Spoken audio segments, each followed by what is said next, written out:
Chapter 452. Reconsider what? The Qing emperor raised his heavy eyelids. Recently, the signs of a snowstorm in the south had gradually appeared. There were more memorials from various provinces than the snowflakes floating down from the sky. If they didn't stretch out their hands to ask the court for silver, they wanted to recruit men, or they repeatedly complained that taxes were going to be reduced next year. If it was reduced, then so be it. That person was right. If they relied on digging for silver from the ground, even if they scraped 3 feet of the ground, they wouldn't be able to get many silver shavings. For something like silver, they still had to rely on selling things. And Ji had earned so much silver for the court in Jiangnan, so the court was not in a rush for the rice stock money from each county. However, Xue Qing had sent an urgent message from Hangzhou. Was the snow in Jiangnan this heavy? The emperor furrowed his brows. In the autumn of the year before last, there had been a great flood.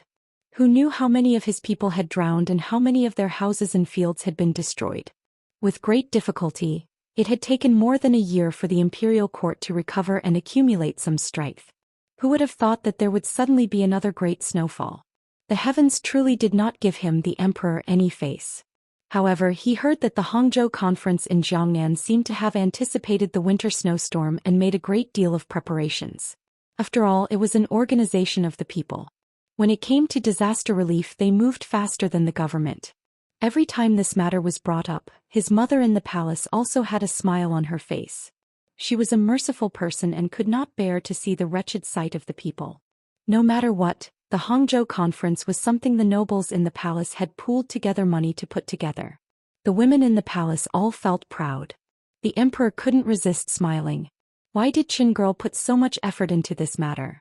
It looked like she had indeed been stifled in the palace. She had probably been led astray by her husband. She was a princess, yet she spent so much effort on these matters. He abruptly woke up with a start. Only now did he realize that his mind had wandered. Even if it was something he was thinking about, it had something to do with that young man. After a slight pause, he smiled and repeated his question. Reconsider what? The person kneeling in the hall was Xu, the scholar of the Hall of Governmental Affairs. This scholar was old and had always received the emperor's respect. Furthermore, he had always walked in court as an outspoken official. Thus, when they were discussing the investigation of the assassination of the imperial envoy, only this scholar dared to stand out and refute the emperor's opinion. However, the officials all thought that the emperor must be angry right now, so they were a bit timid. Even Xu, the scholar, who dared to speak frankly, did not bow like he usually did. Instead, he knelt. But he didn't think that His Majesty, who was sitting on the dragon throne, didn't hear what he said clearly and seemed to be distracted. The glimmer of a smile at the corners of the emperor's lips while he was lost in thought also fell into the eyes of the officials. The officials muttered in their hearts, wondering what the emperor was thinking about to make him so happy. Could it be that he was not as furious as the officials thought he was? Impossible. The officials shook their heads in their hearts.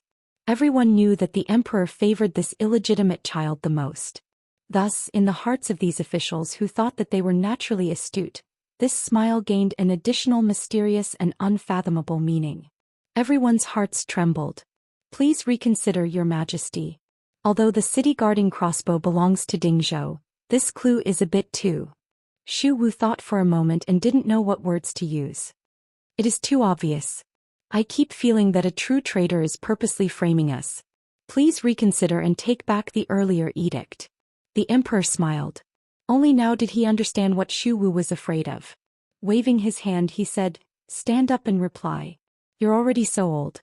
Don't easily learn from others and kneel to admonish." These words appeared very gentle, but the emperor's gentleness revealed a sense of confidence and stability. It was as if he didn't care about this matter at all. The officials had been worried about the emperor's control over the court earlier. Looking at this scene, they couldn't help but be speechless and blame themselves. How could they have been so muddle-headed? Who was the person on the dragon throne? He was the most valiant monarch since the founding of the Qing kingdom. Of course, I am not having Yi Zhong return to the capital for something as simple as debriefing. The emperor smiled slightly and gently stroked the short beard on his chin. Since the assassination of the imperial envoy has implicated him, of course he has to explain. The Yi family has guarded the country's borders for generations and has performed meritorious deeds under heaven. Of course I will not doubt it. However, there has to be a decision in this matter and a clear explanation. Shu Wu wiped the sweat from his forehead and climbed up from the ground with some difficulty. With the scholar's support, he returned to the ranks. When he had first heard the emperor order Yi Zhong to return to the capital, he had thought that the emperor, in his anger, was going to directly throw Yi Zhong into prison to seek justice for his illegitimate child. Thus, in his fear, he had stepped out to admonish.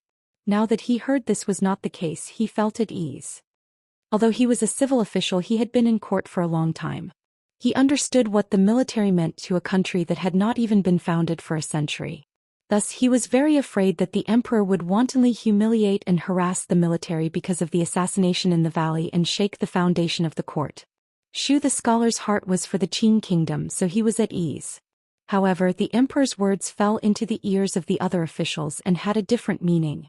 Why is the emperor suddenly so gentle toward the Yi family?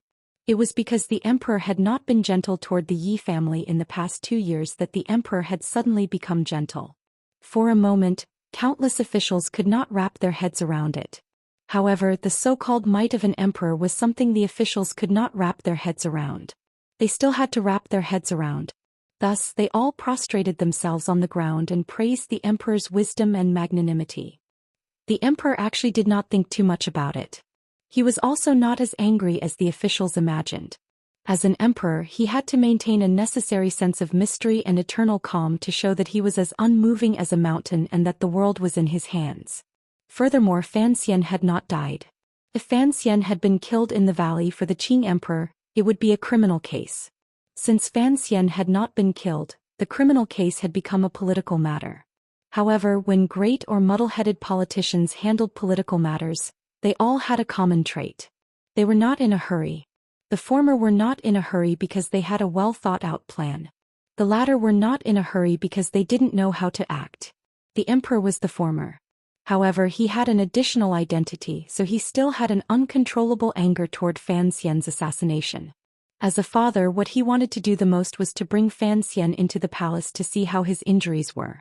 However, this time, it was not an assassination in the Hanging Temple. He could not find any reason to bring Fan Xian into the palace. Later, he heard reports that Fan Xian had not been recovering in the manor for long before leaving the city for Qin Garden.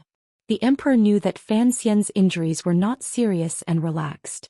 Do not forget, even if the Qing emperor was the coldest and most emotionless person in the world, no matter how much of a bastard he was still a bastard's father. Just as Qin Pingping and Fan Xian did their best to guess and test, the emperor always had a confidence that was difficult for the common people to reach, as well as a great ambition that had been hidden under his calm expression for a dozen years. As for the military's assassination this time, the emperor was shocked. Furthermore, even now he was unable to completely find out which family had acted. He only had a faint guess, but he was not very worried. On the contrary, he welcomed the fact that someone had begun to challenge his authority, and cleverly guided the situation in the direction he needed. Everything in his own country had long ceased to arouse his interest. No matter how stable he ruled the Qing kingdom's territory, for him who longed to leave his name in the annals of history, it was already meaningless, especially one with the most ink stains. He waited for that day with incomparable longing. He forcefully suppressed his excitement as he waited for the arrival of that day. "Your Majesty." A eunuch knelt outside the doors of the royal study and respectfully said to the emperor wearing a large brocade robe on the couch, "I've checked with the council. In the days before Sir Fan Jr. returned to the capital, all the manors were quiet." The emperor nodded his head to indicate that he understood. "Has news from Tsangzhou come back?" The eunuch's buttocks rose a little higher. In a gentle voice he said, "Governor Yan left the camp to return to the capital. There was nothing strange along the way." The emperor waved his hand and had the head eunuch retreat. The head eunuch didn't say more. However, his hand on the ground trembled slightly. He thought, there is still news from Dingzhou that hasn't been reported back.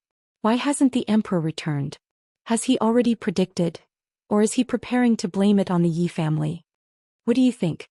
The emperor casually picked up a book from the side of the couch and flipped through it. The old eunuch Hong slowly walked out. He bowed slightly to the emperor's side and slowly said, "How could I have any opinions?" The emperor smiled and said, "Everyone has their own opinion." Eunuch Hong gently coughed. After a moment of silence he said, I think that Sir Fan Jr.'s assassination in the valley this time is truly strange. I keep feeling that it was arranged by someone. However, I cannot understand why someone with the power to arrange this would harm Sir Fan Jr. The Emperor threw the book in his hand to the side. After a moment of silence he said, Don't speak of this. Yes, Your Majesty. Eunuch Hong bowed. A moment later he quietly said, The Empress Dowager invites Your Majesty to sit in Hongguang Palace in a moment. The Emperor smiled warmly and said, Is there a need for you to say this? Eunuch Hong hesitated for a moment and then said, There is news from outside the palace that has entered the Empress Dowager's ears. She seems to be a bit depressed. The Emperor furrowed his brows slightly and asked, What news? First, after that lawyer Song Shuren returned to the capital, his mouth has not shut. He is still discussing the Jiangnan Ming family lawsuit. Eunuch Hong carefully glanced at the Emperor's expression and asked, The Empress Dowager does not like it. The Emperor's expression was slightly icy. His finger unconsciously tapped on the wooden table. Song Shuren was the person who had helped Fan Xian with the lawsuit in Jiangnan. He had argued continuously in the Suzhou government for 3 months. What he had talked about was the issue of the eldest legitimate son's right to inheritance in Qing law. This lawyer had some reputation in the capital. Presumably he was a clever person. How could he have spread this matter so widely after returning to the capital? Thinking of this, the Emperor immediately understood that someone must have arranged it. The Empress Dowager must also know, which was why she was unhappy. After all, the Empress Dowager still loved her grandson, the Crown Prince. Have that lawyer shut his mouth, the Emperor said coldly. After pausing for a moment he then coldly said, But, don't make him disappear. He is Fan Xian's person. I have to give the child some face. Eunuch Hong restrained his voice and quietly made a sound of acknowledgement. However, he did not leave immediately. What else is there?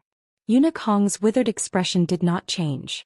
In a quiet voice he said, The palace heard. Sir Fan Jr. obtained a good sword in Jiangnan. It was sent by the head of the Overwatch Council stationed in northern Qi, Wang Qinian. The soft skin under the Emperor's left eye couldn't help but jump a few times. He forcefully suppressed a glimmer of annoyance in his heart and warmly said, I understand. Walking under the damp vermilion and black palace walls, passing by the winter and cold-resistant golden thread willows in the garden, the lake in the palace had already frozen over. The autumn grass did not have the honor of receiving the auspicious snow and had long been cleared away by the servants and eunuchs. Along the way, a patch of cleanliness hid the desolation. The Emperor walked in front with his hands behind his back through the spacious palace. No one dared to come too close around him. Behind him, Eunuch Yao led a group of young eunuchs. Holding coats, warmers and small hand stoves, he followed behind with small quick steps. Before long he came to a quiet little courtyard. There was a building in the courtyard, a small building. It was the small building where the Emperor and Fan Xian had their first heart-to-heart talk. The Emperor pushed open the door and entered. Casually brushing away a few snowflakes drifting down from the top of the door, he went straight up to the second floor. Eunuch Yao took the items from the hands of the young eunuchs and gave a few reminders. He then also entered the little courtyard but did not go upstairs. He could only wait quietly downstairs. At the same time he began to boil water and prepare tea. The Emperor stood in the side room on the second floor. His eyes looked at the painting on the wall. He looked at the yellow-clothed woman in the painting gazing at the river bank. He did not speak for a long time. He was only silent. Although his eyes were focused on her, his heart was thinking of something else. Sword? Naturally, it was the sword of the Wei Emperor that Wang Qinian had bought from northern Qi for a great deal of money to honor Enji. Lawyer. The Emperor smiled coldly. Enji had been killed and heavily injured, but those people were still unwilling to be quiet. His mother's attitude toward Enji was already calm. Without asking, he knew that these things were instigated by his good sister and the Empress. Half a year ago, Li Yunrui had arranged for someone to enter the palace to tell the Empress Dowager about Dream of the Red Chamber. The Emperor knew what his sister was planning. Today, the lawyer and the sword. Naturally, she wanted to provoke his mother into anger. There were many rules in the royal family. An official secretly holding the sword of the former Wei Emperor was indeed inexcusable. However, Enji was still injured, yet those people couldn't help but want to do something. This contrast made the emperor faintly angry. After a long time, a sigh broke the silence in the little building. The emperor slowly turned and sat down in front of the painting. His left hand gently stroked an item on the table. Under his slender and steady palm was that sword. The sword of the Wei Emperor that Wang Qinian had bought for a great deal of money and sent to Jiangnan. A slight smile rose to the corners of the emperor's lips. Presumably, those people did not know that the second day after Fan Xian woke up, he had asked someone to deliver this sword into the palace and into the emperor's hands. There was also a secret letter attached. There was nothing special in the letter. There were no major complaints about the assassination. Instead, it was just sincere and respectful with an occasional hint of viciousness. This glimmer of viciousness was well revealed. It was revealed very openly. As a ruler, the emperor valued the hearts of the people by his side the most, just as he had thought when he spoke with Chen Pingping that day. Honesty was one aspect of it. Before and after, Fan Xian appeared very honest, but the rest of his sons and officials were not honest at all. He sat like this under the painting, slightly tired and worried. The yellow-clothed woman in the painting was also slightly tired and worried. Just like this, one in the painting and one outside, the two of them rested at the same time. After a long time, the usual unswerving and steady expression reappeared on the emperor's face. Standing, he flipped his hand around the emperor's sword Fan Xian had presented and walked downstairs. Eunuch Yao carefully handed over a cup of tea. The emperor took a sip and handed over the sword. Calmly he said, "Pass on my edict. The commissioner of the Overwatch Council Fan Xian is loyal to the country and has deeply comforted my heart. He is specially bestowed with a treasured sword." Eunuch Yao hurriedly accepted it. In the end, the emperor lightly said, "Summon Yan Bingyun, He Zhongwei and Qin Hing into the palace." He said the names of a dozen officials. These people all had one thing in common. They were all young. Eunuch Yao accepted the order and left the building. He sent out various eunuchs to various places to pass on the information. He then left the palace himself. Escorted by guards, he arrived at the Fan Manor. There was no need for incense or firecrackers. He entered the back garden and gave the sword wrapped in a yellow cloth to the young man. Everything was normal. However, this matter was recorded. Presumably, everyone in Jingdo would know about it tomorrow. Fan Xian held the sword in a daze, thinking, why was the emperor so polite? The young officials who had rushed into the palace were also wary and secretly guessing the emperor's thoughts. If you want to know what happened after, please log on to www.chidian.com. There are more chapters. Support the author. Support the original reading. Chapter 453. Fan Xian held the sword and smiled bitterly. After his father entered the room, he immediately put on his most sincere smile and said, "Father, you're back so early?" Fan Jian nodded and sat down in front of the bed. There hasn't been much to do in the Ministry of Revenue recently, so there's no need to stay there all the time. After saying this, he handed over an oiled paper bag and said, "Buns from Xinfeng restaurant. The third prince has been silently studying these 2 days." The old man thought that he had been outside for a year and watched him closely. Although he knew of your injury, he couldn't come out for a while. He only remembered that you liked Xinfeng restaurant buns, so he had someone buy them and deliver them to you. Fan Xian accepted the still warm paper bag and took out one from inside. Carefully taking a bite, he found that the oily soup in the large bag was not very hot. Fan Jian looked at his son's appearance and couldn't help but furrow his brows and shake his head. Fan Xian took a bite and then placed the paper bag on the table. Unconsciously, he turned his head to glance at the snow on the windowsill. A glimmer of envy appeared in his eyes. "Don't think about going out again." Fan Jian saw what his son was thinking and coldly said, "The day before yesterday, I let you slip out and go to Chen Garden. Be content. Jingdo is snowing and the roads are slippery. You're also injured, yet you don't know how to behave yourself." Fan Xian smiled self-mockingly and said, "Am I really that popular? It's not like everyone wants to stab me with a knife. Besides, in Jingdo would there actually be people who would dare to make a move?"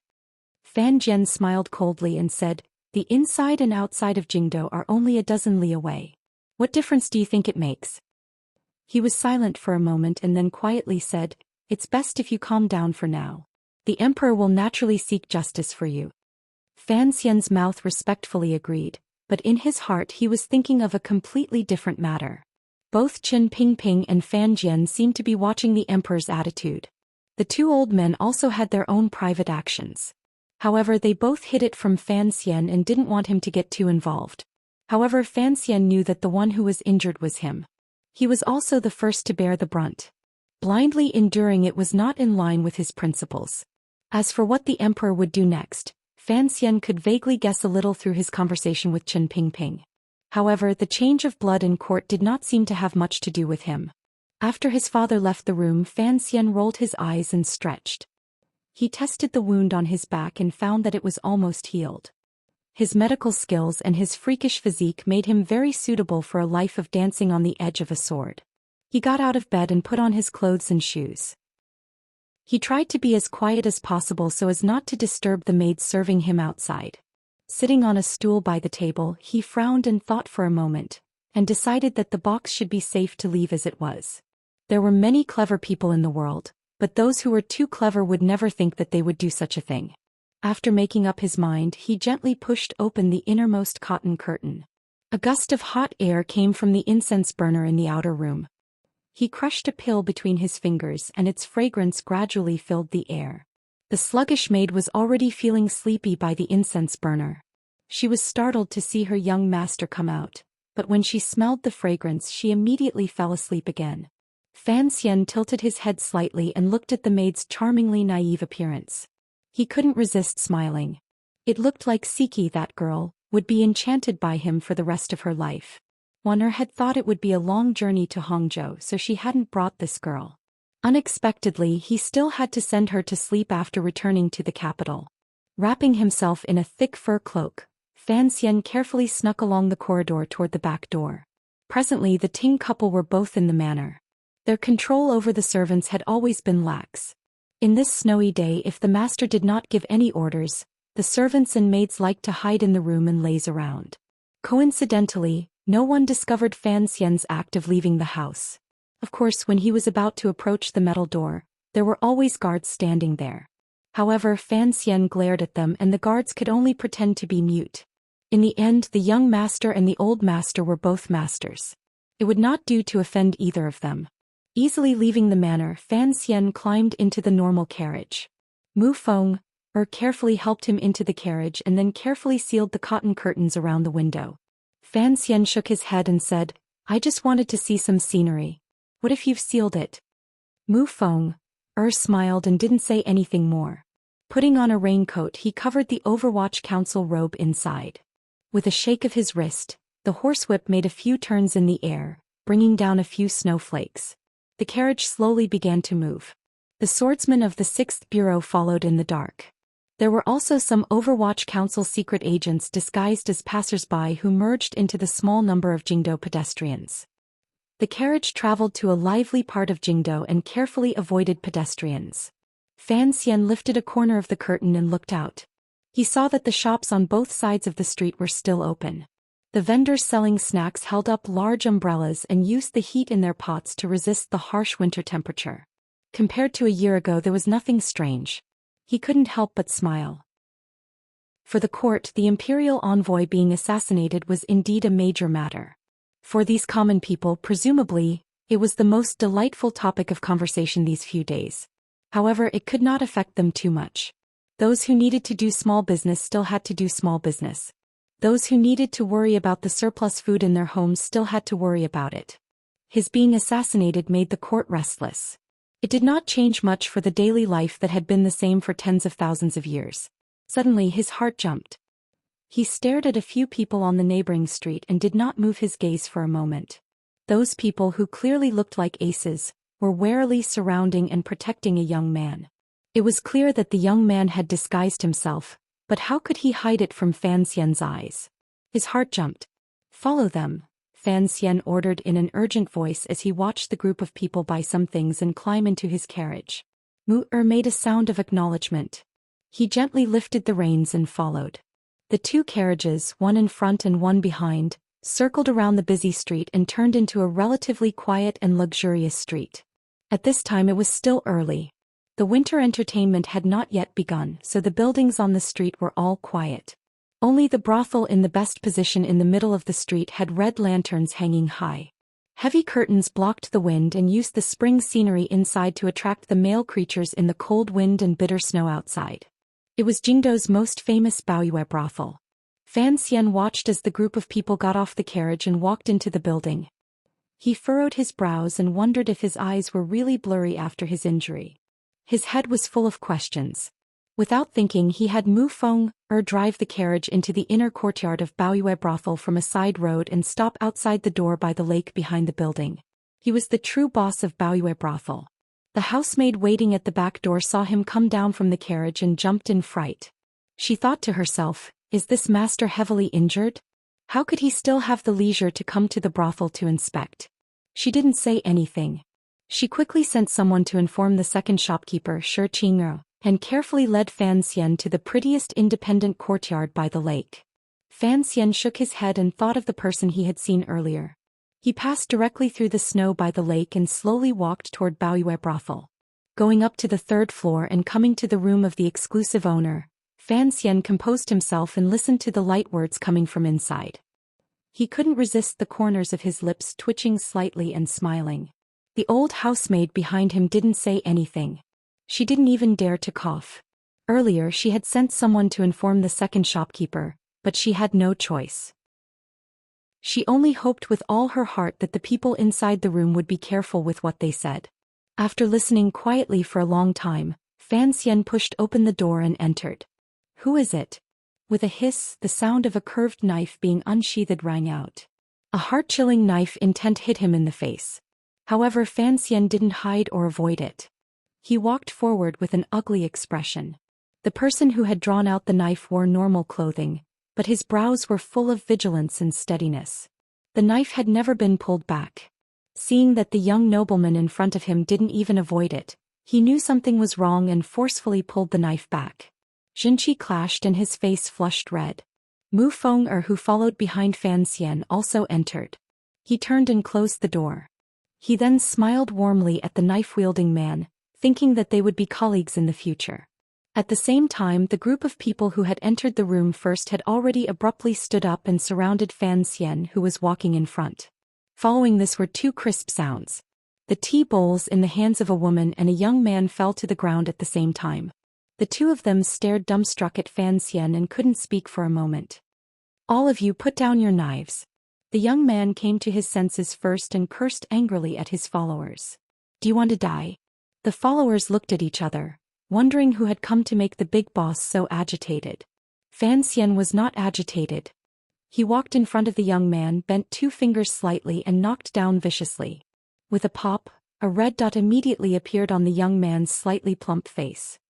"You want to die?" Fan Xian cursed angrily. "Who told you to come back?" The young man pursed his lips and said with great grievance, "Brother, I miss home." Everyone dared to leave the room. Even Si Qing'er, who wanted to defend the young man, was chased out by Fan Xian. Only then did he walk boldly to the chair in the center and sit down. Looking at the respectful young man in front of him, he didn't speak for a moment. After a long silence, Fan Xian smiled coldly and said, "The big boss is very powerful now. He has Northern Qi aces as bodyguards by his side. It looks like I don't have much of a presence as a brother." The young man in front of him was no stranger. He was the business genius who had been chased to Northern Qi by Fan Xian a year ago. He had now completely taken over the business routes of the Cui family and managed the smuggling business between the Northern Qi royal family and Fan Xian in Jiangnan. He was the second son of the Fan Manor, the one with the annoying pockmarks on his face. Fan Xizha. Fan Xizha moved closer to his brother and carefully rubbed his arm. In a small voice he giggled and said, "With money, what kind of ace can't we invite?" Fan Xian was angry and angrily scolded, "Why did you sneak back like this? Don't you know the wanted posters are still up all over the world?" Fan Xizha smiled and said, "That's just a piece of scrap paper. I glanced at it at the Tsangzhou gate. It has long been soaked in the rain. How could it still recognize me?" Fan Xian couldn't resist scolding, "Don't keep smiling. Tell me what happened. Why did you sneak back? Why didn't you tell me beforehand?" Fan Xizha was momentarily speechless. He scratched his head for a while and then said, "In a few days it will be father's birthday." Only now did Fan Xian remember this matter. Looking at his brother's face, which was clearly much thinner than a year ago, he couldn't resist sighing. He thought of how he had been alone in northern Qi for more than a year and had to deal with so many complicated matters at such a young age. It was truly pitiful. His heart softened. He couldn't bear to scold him anymore. He shook his head and said, "If you're going back, then you're going back. You should at least tell me beforehand." Fan Xixia felt wronged and said, "If I was going to tell you first, you definitely wouldn't agree." Fan Xian suddenly thought of a problem and furrowed his brows. "Where's Lao Wang? He's watching you in Shangjing. Why didn't he tell me you left?" He huffed coldly and looked at his brother without saying anything. Fan Xixia's eyes spun around a few times. He was slightly anxious. A moment later he hesitantly said, "Didn't Sir Wang also come back? I followed him all the way into the pass. Brother, don't blame him." Fan Xian slammed the table and roared angrily, "This old shameless fellow also came early? Why didn't he tell me? You guys are truly rebelling. You dare to hide everything from me." Fan Xixia trembled and didn't dare to say more.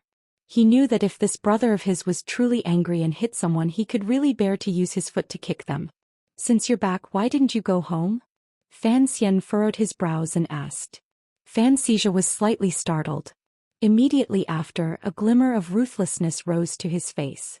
"Brother, as soon as I entered the capital yesterday, I heard about that matter. I was afraid that going home right now would cause you trouble. Also, the court still hasn't found anything, right? I wanted to see if there was any news from Baoyue brothel, so I stayed here first to see if I could help you." Fan Xian had actually overheard these words from outside the room. Hearing it from his brother's own mouth now, he was even more moved.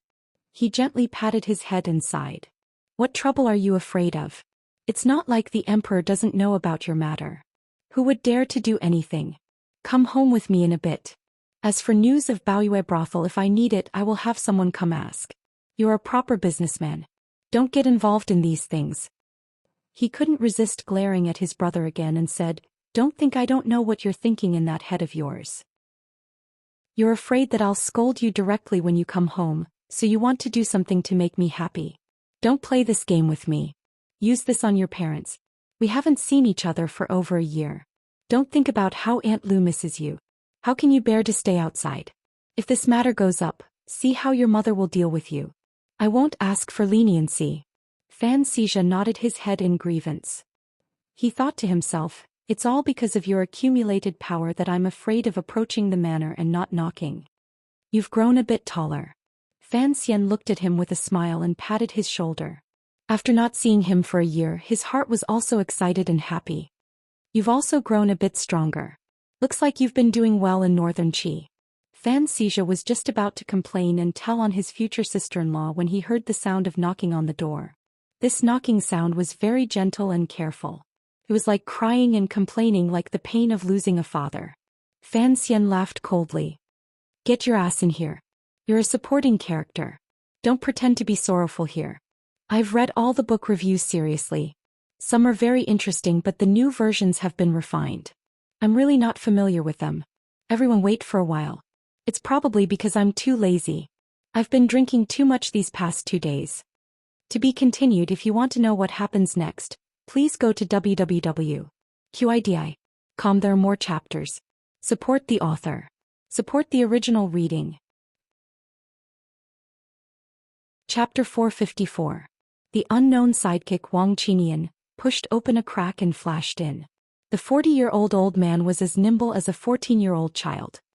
His attitude was humble, but the wandering gaze that occasionally flashed through his eyes betrayed the fear in his heart. Fan Xian had been incomparably happy to see him, but when he thought about how this guy had brought Xixia back to the Qing kingdom behind his back and hadn't even secretly reported it, he felt a sliver of anger in his heart. He turned his head and continued to frown at Fan Xixia. "Presumably, the news of you in Shangjing couldn't be hidden from anyone. There was Wei Hua's brocade guard there to protect you. Yet after returning home, you have to be even more careful about your personal safety. You have to be cautious. Like today, you took your attendants out on the streets. Although you were disguised, you little tyrant, know many people in the capital. Then there are your attendants. I know you hired a group of northern Qi aces, but..." He was a bit angry at his brother's carelessness. "You still had those curved knives hanging from your waist. Only a blind person would not be able to tell they were Northern Qi people. I say your talent for business is something that even the shopkeepers of Qingyu Hall admire greatly. How could you be so careless with these little things? To the side, Wang Qinian wanted to interrupt, but he didn't dare to speak. Fan Xizha glanced at the little old man with sympathy and carefully explained, I used the identity of a Northern Qi merchant group.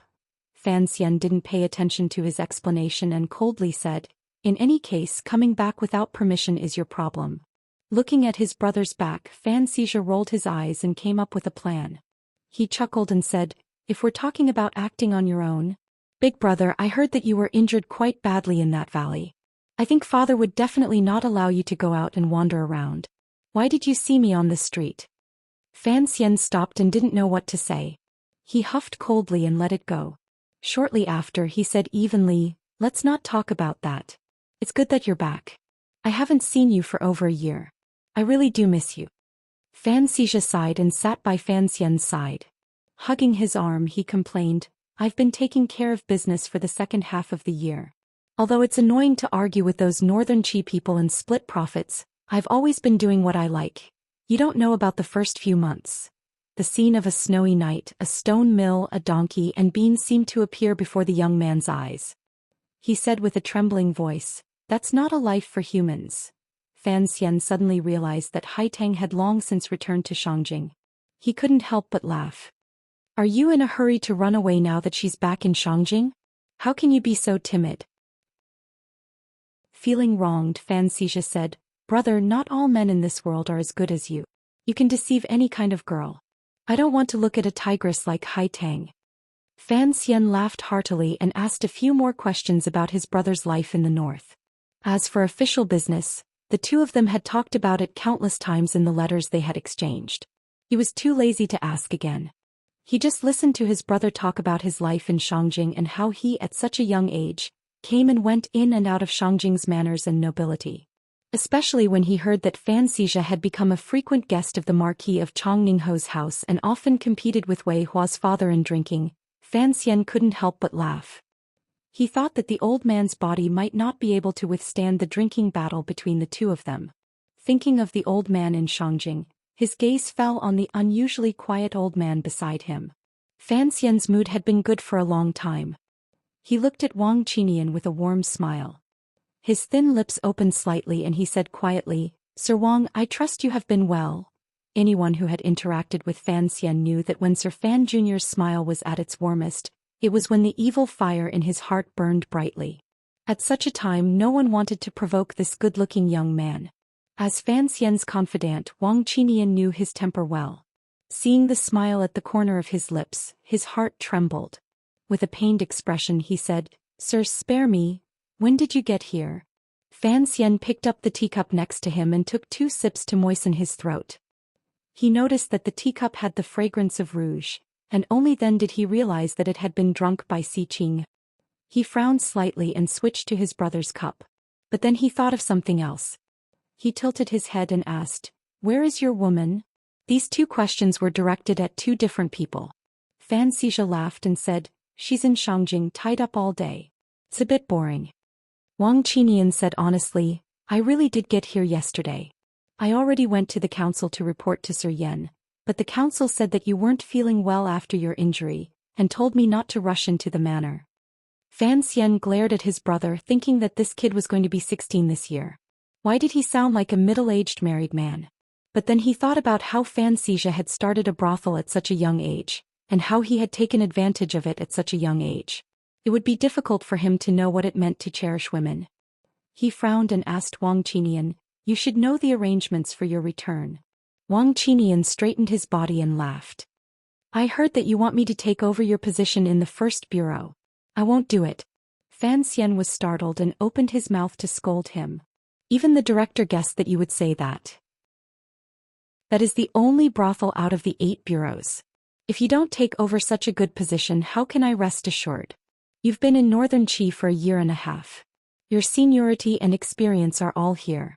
If I don't let you go, the others in the council will probably think otherwise. Wang Qinian thought for a moment and then said seriously, Sir Mu is good in the first bureau. As for me... He shook his head and sighed. I'm an old man with a wife and daughter at home. I thought I would slowly spend the rest of my life in the council yamen until I died of old age. I didn't expect you to bring me out. These few years have been stressful and exciting, but I still feel that it is more comfortable working by your side. Always by my side. Fan Xian muttered to himself. He also liked the fact that the Qinian unit by his side was managed by Lao Wang. During these 2 years the Qinian unit was first given to Deng Ziyu and then to Su Wenmao. In the last half year it was basically Hong Chongqing who was in charge. These 3 people were all very observant and sensitive people, and there was no problem with their loyalty to him. However, Fan Xian always felt that it was not as happy as when he first entered the capital. He gazed at Wang Qinian and said with a slight smile, "It won't always be calm. In the valley many people have died." The room immediately fell silent.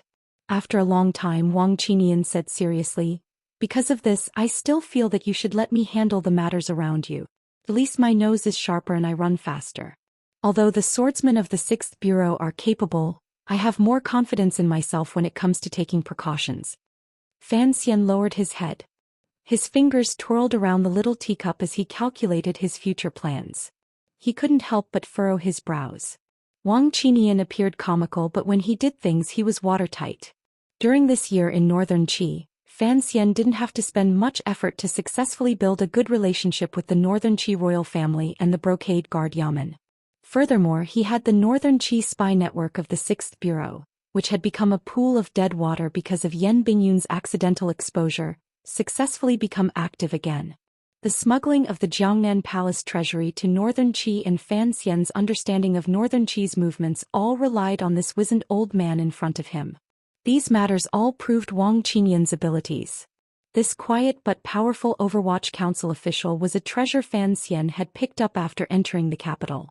Fan Xian wanted him to take over the 1st Bureau in hopes that he could secretly spy on the Jingdo officials for him. When turbulent waves arrived in Jingdo, he would have a trusted aide who could control the overall situation. If Wang Qinian only returned to his side and became the head of the Qinian unit, in Fan Xian's opinion, it would be a waste. However, Wang Qinian was very insistent. Fan Xian was in a difficult position. He furrowed his brows and said, "We'll discuss this again. However, at the end of the year hand over the affairs in the north to Ziyue. Be more careful. He has no experience operating outside the borders. Teach him more." Wang Qinian knew that the commissioner had tacitly agreed to his request and couldn't resist smiling. Fan Xizha watched as his brother began to deal with Overwatch Council affairs. He felt that it was inappropriate for him to continue sitting there. He stood and prepared to leave. The Baoyue brothel has already opened 6 branches in the world, and the branch in Shangjing in northern Qi is about to open as well. You have to pay attention to all the intelligence gathering. I will leave the south to Sangwen and I will leave the north to you. Since you are now an unofficial member of the council, there is no harm in you listening to the things that have happened today. In a bit when Deng Ziyu comes over you have to get close to him. Although he is my subordinate in the coming year in northern Qi, the 2 of you have to work together. You cannot be too self-conscious. How about that? You can't be too self-conscious. How about that?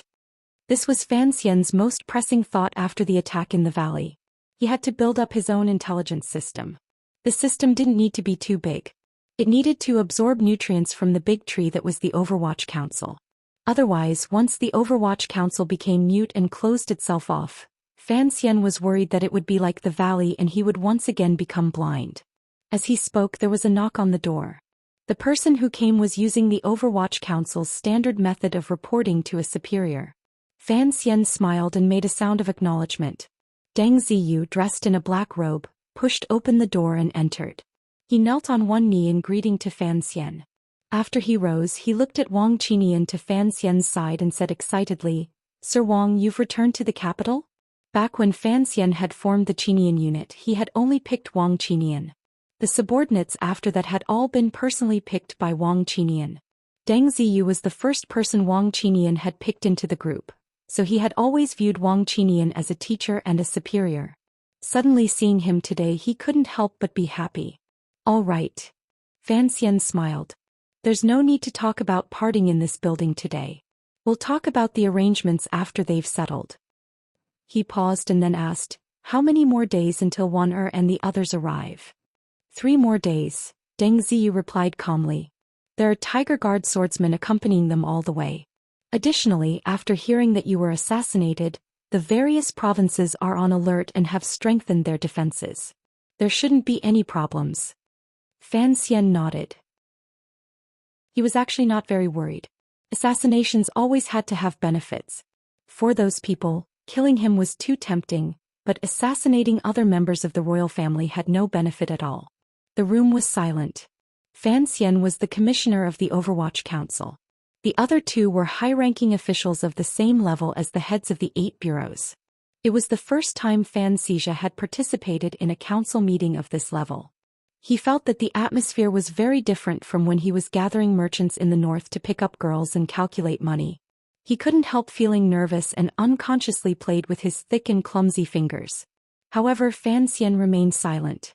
After a long silence, Wang Qinian opened his mouth and asked, "Sir, is someone else coming?" Fan Xian nodded and furrowed his brows slightly. "He should be coming." Wang Qinian scratched his head and said, "I arranged to meet with the second young master here. Ziyu was notified by you. Who else?" Fan Xian smiled and said, "Right now all the powers in Jingdo know that the Baoyue brothel is my territory. I don't know how many eyes are watching this place. What we are talking about here, I'm afraid it will soon spread to the various manors. That kid will not relax his watch on this place." He slowly lowered his head and said, "Since he knows I am here, why won't he come?" Wang Qinian sensed a glimmer of something else in these words. After a long time, a steady knocking sound rang out for the 3rd time that day on that quiet wooden door. A young man pushed open the door and entered. His clothes were whiter than snow. His brows were cold and frosty, and the coldness of his entire body suppressed the fluttering snow outside Baoyue brothel. Fan Xian sighed in his heart. The gloominess between his brows was swept away. His face broke into a smile. "You came quickly." The white-clothed man didn't want to joke with him and coldly said, "Sir, as the commissioner with full power of the Overwatch Council, you should know that your life is not just your business alone." At this moment, everyone in the room quickly rose and bowed. "Greeting," they said. "Greetings, Sir Yen." The person who came was Fan Xian's brain, the always icy Yen Bingyun. The 5 people in the room were all powerful figures of the Overwatch Council's new generation. Strangely, these 5 people were also the key figures who had clashed head-on with the second prince a year ago because of the Baoyue brothel matter. On the night Fan Xian chased Fan Xizha out of Jingdo, these 5 people had all been together. Other than the Black Knight Jinggu, who was far away in the camp outside the capital, Su Wenmao, who stayed in Jiangnan to deal with palace treasury matters, and the Mu uncle and nephew outside the room, as well as Hong Chongqing, who was keeping records in the council. This room was all of Fan Xian's direct subordinates in the Overwatch Council. Everyone sat down. Fan Xian gazed at Yen Bingyun with a not quite there smile. Using his index finger to rub between his brows, he said, 3 things. Everyone listened quietly. Even Yen Bingyun clasped his hands together slightly. "First, the emperor has summoned 14 young officials into the palace," Fan Xian said calmly. "The court wants to change a batch of blood, but I don't know how much of a commotion it will cause. By tomorrow, send the files and information of these 14 people to me. Those who can be controlled, immediately begin to control them. For those who cannot be controlled, find out the illegal things they did when they were still wearing open pants. We also have to think of a way to control them." Wearing open pants. Naturally, they had to dig deep into the deepest parts of the officials' souls. Everyone in the room was silent. They felt slightly uneasy. When the court selected officials, it did sometimes require the Overwatch Council to first examine their past official experiences. However, for the commissioner to order them like this, it was clear that they were not working for the court. But Fan Xian knew that his trusted aides had all understood and didn't explain much. Because of his assassination attempt, the emperor would certainly take the opportunity to do something. For him, this was a rare opportunity. Other than a few people, these young officials did not have any obvious factions. Because they were clean and had no powerful backers, it gave Fan Xian a chance to secretly interfere in court politics. Yen Bingyun suddenly shook his head and said, "Even mine have to be given?" Among the 14 young officials, Yen Bingyun's name was also on the list. This had only happened a few hours ago. Yen Bingyun had left the palace and knew that Fan Xian had come to Baoyue brothel, so he had hurried over. He also knew that there were not many things in Jingdo that could be hidden from Fan Xian's eyes and ears. If it's fake, then write one, Fan Xian said without good humor. There's no need for Qin Heng. The council's files are clear. The main point is He Zhongwei. This person looks like the emperor admires him. He immediately smiled coldly and said, but I don't admire him. The second matter, Fan Xian said quietly. There is a spy in the council. After Zhu Ge died, the internal disputes seem to have weakened. Drag him out. I don't want any more problems in the future. Yan Bingyun smiled and didn't say anything. Fan Xian did not smile and glared at him. The third matter, he looked at Yan Bingyun and said, prepare some paper and prepare to wipe the council's mess. I'm going to kill a few people. Kill. Yan Bingyun met Fan Xian's forceful gaze and calmly asked, if it is a high-ranking official, I object. After the assassination this time, the emperor can no longer tolerate it. If you act rashly, it will not help matters. Fan Xian lowered his head slightly.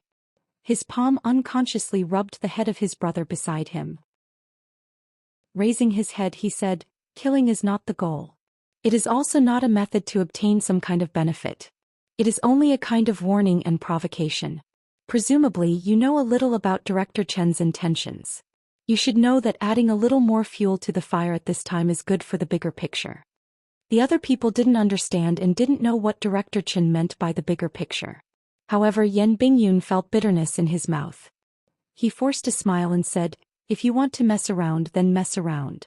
It's just very childish revenge and venting anger. Don't tie it to the bigger picture. I want revenge, Fan Xian narrowed his eyes and said. You are all my people. The people who died in the valley are also my people. Since my people have died, their people must also die. In the end, he gave orders to his most trusted subordinates. The day before Wana returns to the capital, I will hold a banquet in Baoyue brothel. I have invited the Crown Prince, the Great Prince, the Second Prince, Qin Heng, and the 2 deputies of the Bureau of Military Affairs. Prepare. Governor Yan? Wang Qinian noticed that Fan Xian had left out an important figure in the eldest princess's faction and reminded him. To be continued. If you want to know what happened afterwards, please log on to www.chidian.com. More chapters. Support the author. Support original reading. Chapter 455. There's no need. Fan Xian shook his head and sighed. Losing a son at an old age, I'm afraid this super ace will go crazy when he arrives and slaughter the royal family in this brothel. How will I explain it to the emperor then? Everyone in the room felt their hearts skip a beat. They understood the meaning behind Fan Xian's words. These people were Fan Xian's trusted aides, so they knew what kind of tenacious and gloomy heart the commissioner had under his gentle exterior. Naturally, they did not think he was being facetious. Yan Bingyun finally could not suppress the shock in his heart. He raised his head and asked, is it necessary? Fan Xian nodded calmly.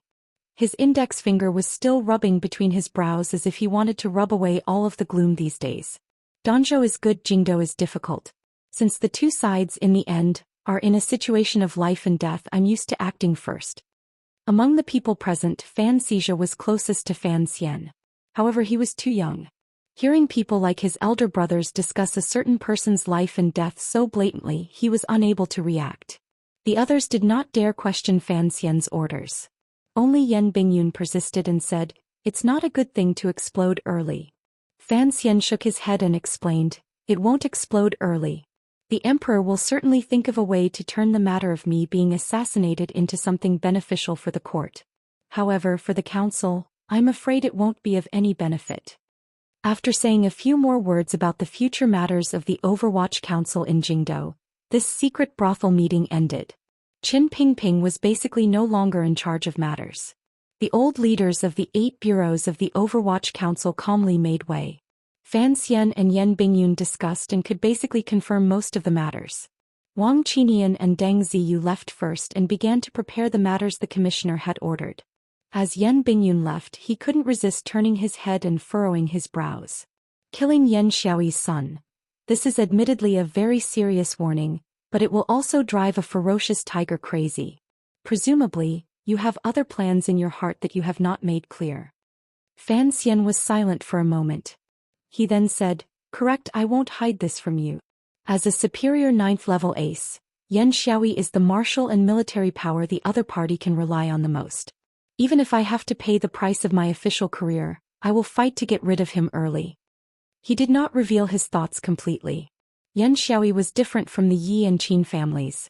This person did not have a cooperative relationship with the eldest princess.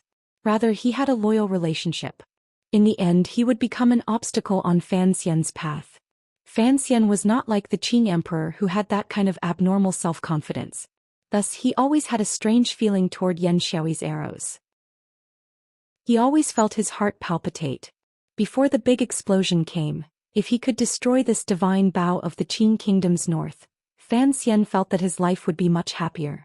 Killing Yan Xiaoyi's son would only make that peerless expert go crazy, and killing this peerless expert would most likely make the eldest princess go crazy. Fan Xian liked this kind of unusually exciting and risky attempt. Even if this matter could bring about many variables and could cause the emperor's will to shift in an instant, he still wanted to try it like crazy. He wanted to wipe away the shadow of the arrow in his heart. Yan Bingyun looked at Fan Xian like he was looking at a madman. A moment later he sighed and said, "Governor Yan's cultivation is astonishing. How could he be so easy to kill? Even in the entire council, there is no way to find someone who can defeat him. Even if you weren't injured, you wouldn't be able to kill him with your sword, much less now that you are injured. Also, presumably, the director did not make such crazy arrangements." "No," Fan Xian shook his head. "The old cripple is probably even crazier than me. I don't want to be driven to death by his madness. If I want to protect my life, I also have to be a bit crazier. Other than the two of you, I don't want anyone else to know what I'm thinking." Fan Xian patted Xi's shoulder and stared at Yan Bingyun. "The words we said in the hills outside Jingdou in the past still count. If you want to follow me and create a large situation sometimes, I hope you can be more attentive to me and not just to the Overwatch Council and court." Yan Bingyun knew he was talking about the path of powerful officials and the joy of the world. He sighed. Worry appeared between his brows and he went downstairs. Pushing open the window on the 3rd floor of Baoyue brothel that faced the street, Fan Xian and his brother looked at the snowy scene on the street through the railing and were speechless for a long time. Snowflakes slowly floated down from the sky and gently landed on people's hats, shoulders, umbrellas and the roofs of carriages. Jingdou was solemn and was mainly dark. Particularly, the street in front of Baoyue brothel was filled with black carriages of the Overwatch Council. Inside and outside the carriages were Overwatch Council officials in deep black rainproof lotus robes. It looked even darker. Fortunately, there was endless snow that slightly removed the darkness. Pure white snowflakes adorned the completely black world and formed a clear and beautiful picture. Fan Xian narrowed his eyes and looked down. Wang Qinian and his group had left. Deng Ziyu had left. Yan Bingyun, who was the last to leave the building, had also left. The Overwatch Council officials and secret agents on the street had disappeared without a trace in an instant. He couldn't resist smiling slightly. Presently, his subordinates all had at least a dozen capable people by their side. In court and officialdom, who dared to be disrespectful to these trusted aides of Sir Fan Jr. These capable trusted aides had also helped Fan Xian lay out an even larger power net, making Fan Xian's position in the Qing kingdom even more stable and high. The so-called system was stacked layer by layer like this. However, the glory today was not something that the young man who had just entered Jingdou and muddle-headedly formed the Qinian unit could have imagined. "Don't tell father what I said today." Fan Xian tilted his head and glanced at his brother. Warmly he said, "I don't want him to worry about us juniors." Fan Xizha made a sound of acknowledgement and chuckled. "Brother, it's useless even if you say it. Father is good at managing the national treasury, but when it comes to killing people he can't help you much. He's nowhere near as powerful as your Overwatch Council." Fan Xian smiled. The 80 Tiger Guards the royal family usually used as guards could be said to be the most powerful martial force other than the Imperial Army Guards. Even if not all of them were as powerful as Gouda, who used a knife, 7 Tiger Guards could defeat Begonia Duo. How terrifying were these 80? Their serious and honest father had secretly trained so many aces for the royal family. Given Fan Xian's understanding of his father's temperament, it was impossible that he didn't keep some powerful people for himself in the Fan manor. Such a minister of revenue had long left the power of a minister. Killing people? Fan Xian looked at his brother and shook his head. He didn't say anything. Thinking back to the time when the emperor and the empress dowager's own brother had been beheaded by our father with one strike. Who dared to say he didn't know how to kill people? However, his father was used to enduring silently. He was used to calmly staying out of things and watching them happen, so not many people knew of his ruthlessness. Only old foxes like Qin Pingping and Prime Minister Lin knew the true power of this minister of revenue. However, Fan Xian did not want his father to suddenly change his way of doing things because of his own matters. Did you see Ruoruo in Shangjing? Fan Xian lightly changed the topic. It was better to let his father maintain that serious and pedantic image in his brother's heart. However, ever since Ruoruo had learned from Ku He, there had only been some letters sent to Jiangnan. Afterward, there had been no news of her. Although Fan Xian knew very well that nothing had happened to his sister through Haitong's relationship with the Northern Qi Emperor, the brother-sister relationship was deep. He would always miss her. I've seen her a few times, Fan Xizhi said with a smile. She is studying medicine with Imperial Advisor Ku He and has some fame in Shangjing. However, I heard that she went to Shi Mountain to gather herbs in the second half of the year. She is cultivating in the mountains and hasn't come back. Fan Xian laughed coldly and scolded, Ku He, that old bald donkey is truly shameless to the extreme. In the original agreement I didn't give them anything less, yet it's just to teach Ruoruo medicine? Does she need to learn medicine from him? With me or Sir Fei, which one isn't better than him? He just doesn't want to pass on the heart of Tianyi Dao to my sister, yet he's found all these excuses. He spoke angrily, but Fan Xizhi listened to him with shock. Although this kid was also a troublemaker who feared nothing but his brother's big feet, he had lived in Northern Qi for a long time. He had long been infected by the Northern Qi people's godlike reverence for Imperial Advisor Ku He. Hearing his brother repeatedly call him a bald donkey, although he didn't know what the allusion was to bald donkey, presumably it was an ugly thing to hear. He couldn't help but feel a bit scared. He thought to himself that his brother was indeed the most daring and confident person in the world. Although Ku He had been secretive, the exchange of students this time had been an accessory to the escape marriage. Fan Xian did not expect his sister to be taught by Ku He to become a second Begonia Duo. Additionally, the supreme heart of Tianyi Dao had long been secretly given to Fan Xian by Duo, who had turned to outsiders. He no longer verbally humiliated the untrustworthy Northern Qi higher-ups. Instead he furrowed his brows and said, I've checked the files for the aces you recruited in Northern Qi. Although their backgrounds are clean and they have always been hidden in the wilderness, you have to be careful. I think the Northern Qi royal family must have placed a few spies at your side. The so-called clean backgrounds referred to the Northern Qi aces with curved knives at Fan Xizhi's side. They did not have any official or brocade guard backgrounds.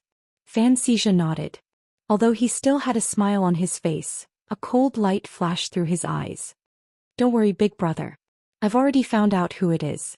If the Northern Qi court doesn't send people at my side, they will certainly not be at ease. Thus, I still have to use these people. They can be free bodyguards. They won't be sent out in a short time. However, I will avoid those important matters. Fan Xian was surprised. He hadn't expected his brother to have noticed these details. He couldn't help but pat his brother's back in praise. Your bones are strong and your thoughts are much more detailed. It seems that being banished to the north has indeed improved.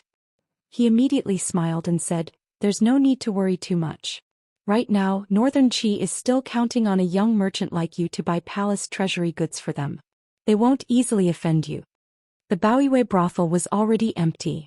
Even the ruffians standing at the corners of the alleys had pulled on their hats and disappeared without a trace. Fan Xian stood by the railing and watched this scene. A strange smile rose to the corners of his lips. All the powers in Jingdo had their eyes on the Baoyue brothel, but he was too lazy to avoid anything. Everyone knew he would retaliate, and they were all guessing how he would retaliate without any concrete evidence. He would let people guess. There is something you need to tell me in detail. Fan Xian's eyes were still staring at the snowflakes outside the window. He didn't turn his head back as he asked quietly. Fan Xizhi asked curiously, What is it? The story of that sword. Fan Xian lowered his head slightly. His tone was calm. It was impossible to tell what he was thinking. Where did Wang Qinian get this sword? Fan Xi's heart trembled. He didn't understand why his brother would have doubts about his most trusted aide, but he didn't dare say anything. He only repeated the story he had learned in Shangjing. The taking of the sword, the purchase of the sword, and the delivery of the sword were all arranged by Wang Qinian. There was nothing strange. However, Fan Xian sensed something fishy in this story. He smiled bitterly and lowered his head to glance at his waist. There was nothing there. The emperor's sword that the emperor had given him was not convenient to carry around. Listening to you, there is a very interesting detail. He shook his head and sighed. The news has been out for so many days. Even if Wang Qinian had your silver to help him, it would still be impossible for him, a Qing person, to buy this sword. Although tens of thousands of liang of silver is a lot, it can't compare to the hot-bloodedness of the Northern Qi people. This is the sword of the Wei Emperor. How could the Northern Qi royal family let him buy it? Lao Wang has been stable all his life. It's just that he likes to flatter me too much. Why didn't he think of this? Fan Xi's eyes spun a few times and said curiously, "Brother, you mean to say, this sword was purposely released by the Northern Qi royal family and was given to you through Sir Wang's hands?" Fan Xian nodded. Fan Xi didn't understand and said, "Why is that?" Fan Xian turned around and patted his brother's shoulder. The two brothers sat back at the table and drank a few mouthfuls of tea before he explained, "Using the sword to separate people. Although it won't be of much use right now and Northern Qi wouldn't want me to lose my position in the Qing kingdom right now, this is a kind of attitude and foreshadowing. Accumulating over time, one day, it will reach a critical point," he mockingly said. "The little emperor of Northern Qi is not simple. In these 2 years he has quietly taken power step by step from his mother's hands. He has yet to cause any major tremors in the Northern Qi court. This kind of monarchical scheming is not much less than that of our emperor. To deal with someone like me, of course he has a long-term plan in his heart. This sword is only the beginning." Sowing dissension had always been a small path in history, but it was also a trick that had been tried and tested time and time again. Because people were often suspicious, the black veins on the surface of the emperor's heart were densely engraved with question marks and exclamation marks. The Wei Emperor's sword from Northern Qi was by Fan Xian's side a great taboo.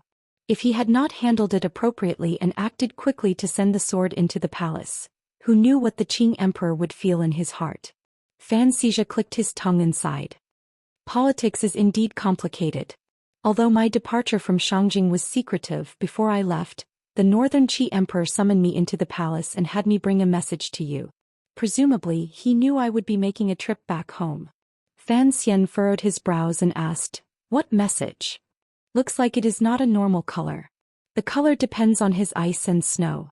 Fan Xi looked at his brother's handsome face and said enviously, "It's these 2 lines of poetry. It looks like the emperor's great love for the story of the stone is indeed not a lie. Every time he enters the palace he always brings the topic to you. There is an indescribable love and respect." Fan Xian laughed in spite of himself. These 2 lines were from a section in The Dream of the Red Chamber about the red plum blossoms. In itself it could not be considered outstanding. However, the Northern Qi emperor had traveled thousands of li to give this poem to him. The hidden meaning was difficult to fathom. He turned his body to look at the wind and snow outside the window. Shaking his head, he smiled and said, "The Northern Kingdom has ice and snow. The Qing Kingdom also has ice and snow. Let's forget about this invitation." The conversation had come to an end. However, a faint worry welled up in Fan Xian's heart. He didn't know why the Northern Qi emperor regarded him with such favor. He knew he was the illegitimate child of the Qing emperor, yet he still did not forget to incite a rebellion. Why did this seemingly impossible mission make the emperor talk about it so enthusiastically? Could the other party truly guess his thoughts, the story of the past and the present situation, and rush to stand at the city gates to welcome him with a smile? When Fan Xian returned to the manor, he couldn't avoid being scolded by his father again. Xi's safe return made Lady Lu overjoyed. Tears streamed down her face. Although Minister Fan was angry at his 2 sons' audacity and ordered Fan Xi not to leave the manor and had everyone in the manor keep quiet, the comfort between his brows could not be hidden from Fan Xian's eyes. After a while in Baoyue brothel, the Fan manor was immersed in a warm mood. The Overwatch Council had already begun to move. Yen Bingyun coldly narrated the matter of the investigation into the attack in the valley at the council meeting. Although he did not have any specific suspects, he did not avoid pointing to the military. Thus, he requested that the entire council use its power to begin combing through the human traffic in Dingzhou and Songzhou over the past 2 months. This proposal was a bit strange. Without the emperor's explicit edict, the Overwatch Council had no power at all against the higher-ups in the military. Yen Bingyun's proposal seemed to be purely to make the seemingly peaceful life in Jingdou livelier. However, Sir Yen Jr. had the powerful support of Qin Pingping and Fan Xian, as well as the help of a few elders. Additionally, all of the council officials and secret agents held a grudge against the attack in the valley, so they did not oppose it. Strangely, the palace also did not say anything. Wang Qinian returned to the Qinian unit. He did not immediately take over Deng Ziyu's position. His people and subordinates disappeared into Jingdou. No one knew what they were going to do. Only the first bureau, which Fan Xian still personally managed, was relatively lively. After a full year and a half of open action, the position of the first bureau yamen in Jingdou was no longer as awkward. The people of Jingdou had also gradually gotten used to seeing the notices on the wall outside the first bureau yamen.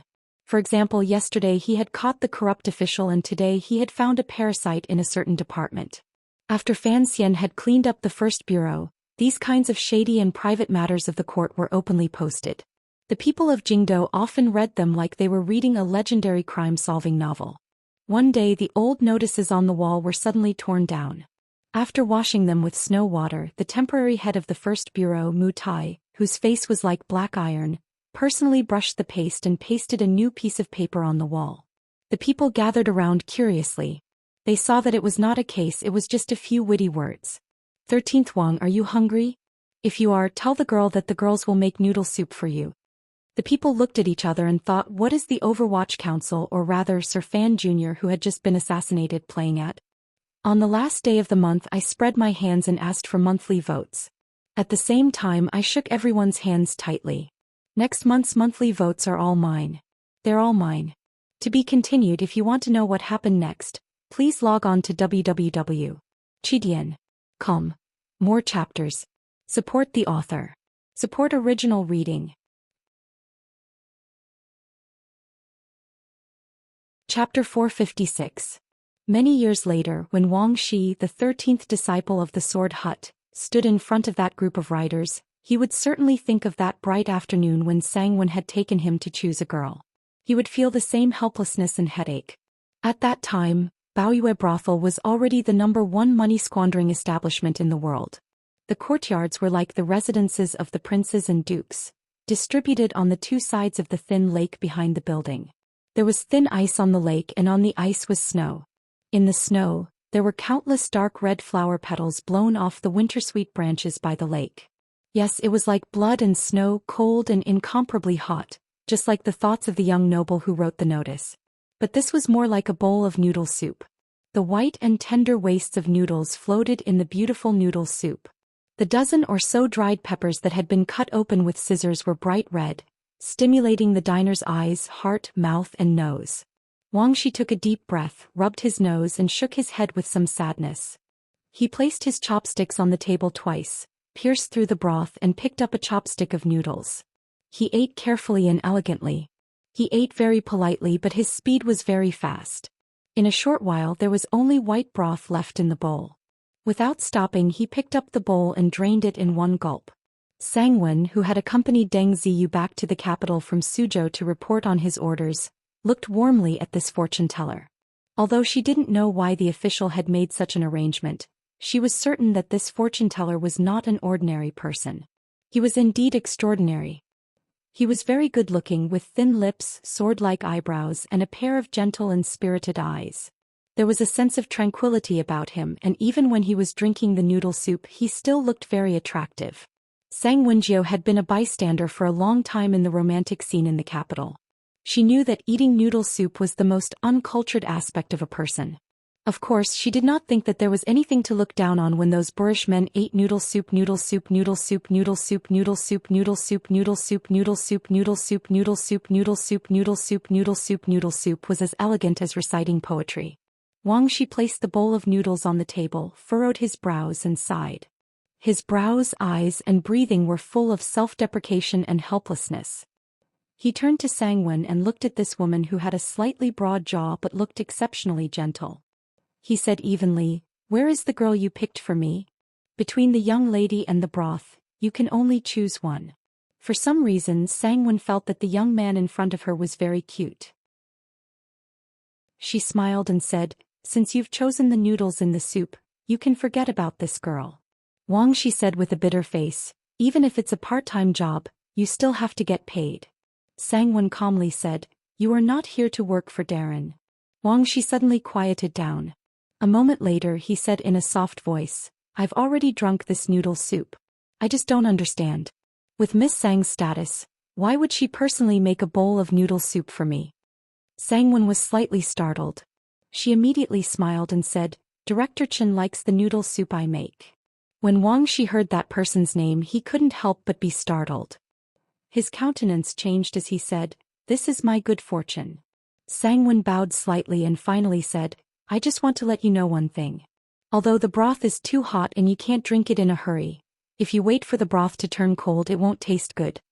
The young lady didn't know what these words meant. She only followed Fan Xian's orders and lightly said this. Wang Shi knew very well what these words meant. At the beginning, the agreement said that before he entered the capital, he had to bring the little archer's head to Fan Xian. Now, Fan Xian had been recovering in Jingdo for a long time, yet there had been no movement from him. Furthermore, there was the attack in the valley. The handsome young man sighed again with unspeakable sadness. With a flip of his hand, he picked up the green banner by the table and muttered, "But I really don't like killing people." Sangwon didn't say anything more. She had no idea about the details of this matter. His meeting with this fortune-teller who called himself Tai Xiong was purely because Fan Xian wanted to borrow her eyes, which had seen many things, to see just what the other person's personality and character was like. Very true and very pure. This was all that Sangwon saw from his eyes. Wang Shi shook his head and sighed. Like an old man, he bent his body and walked out of the courtyard. When he reached the door, he suddenly tilted his head and asked with confusion, "Calling me here, are you not afraid that someone will suspect you?" "You are intelligent, that is why you came to find me," Sangwon calmly said. "It is precisely because you are intelligent that you know how to avoid other people's eyes and ears." Wang Shi shook his head again and left Baoyue brothel. Sangwon returned to her room and sat quietly for a long time. The door to the courtyard was pushed open. A man came in with furrowed brows and asked, You just came back yesterday. Why have you come to this brothel again?" This man was none other than the protector Fan Xian had sent flying with one palm when he had visited Baoyue brothel that night. This Jianghu man was infatuated with Sangwon, so he always had a sense of disgust toward Baoyue brothel. Sangwon raised her eyes to look at him and smiled slightly. Although she was moved by this person's infatuation, she could not allow him to know all the details related to the commissioner. She smiled and said, "I am now the shopkeeper of Baoyue brothel. If I don't come here, where else would I go?"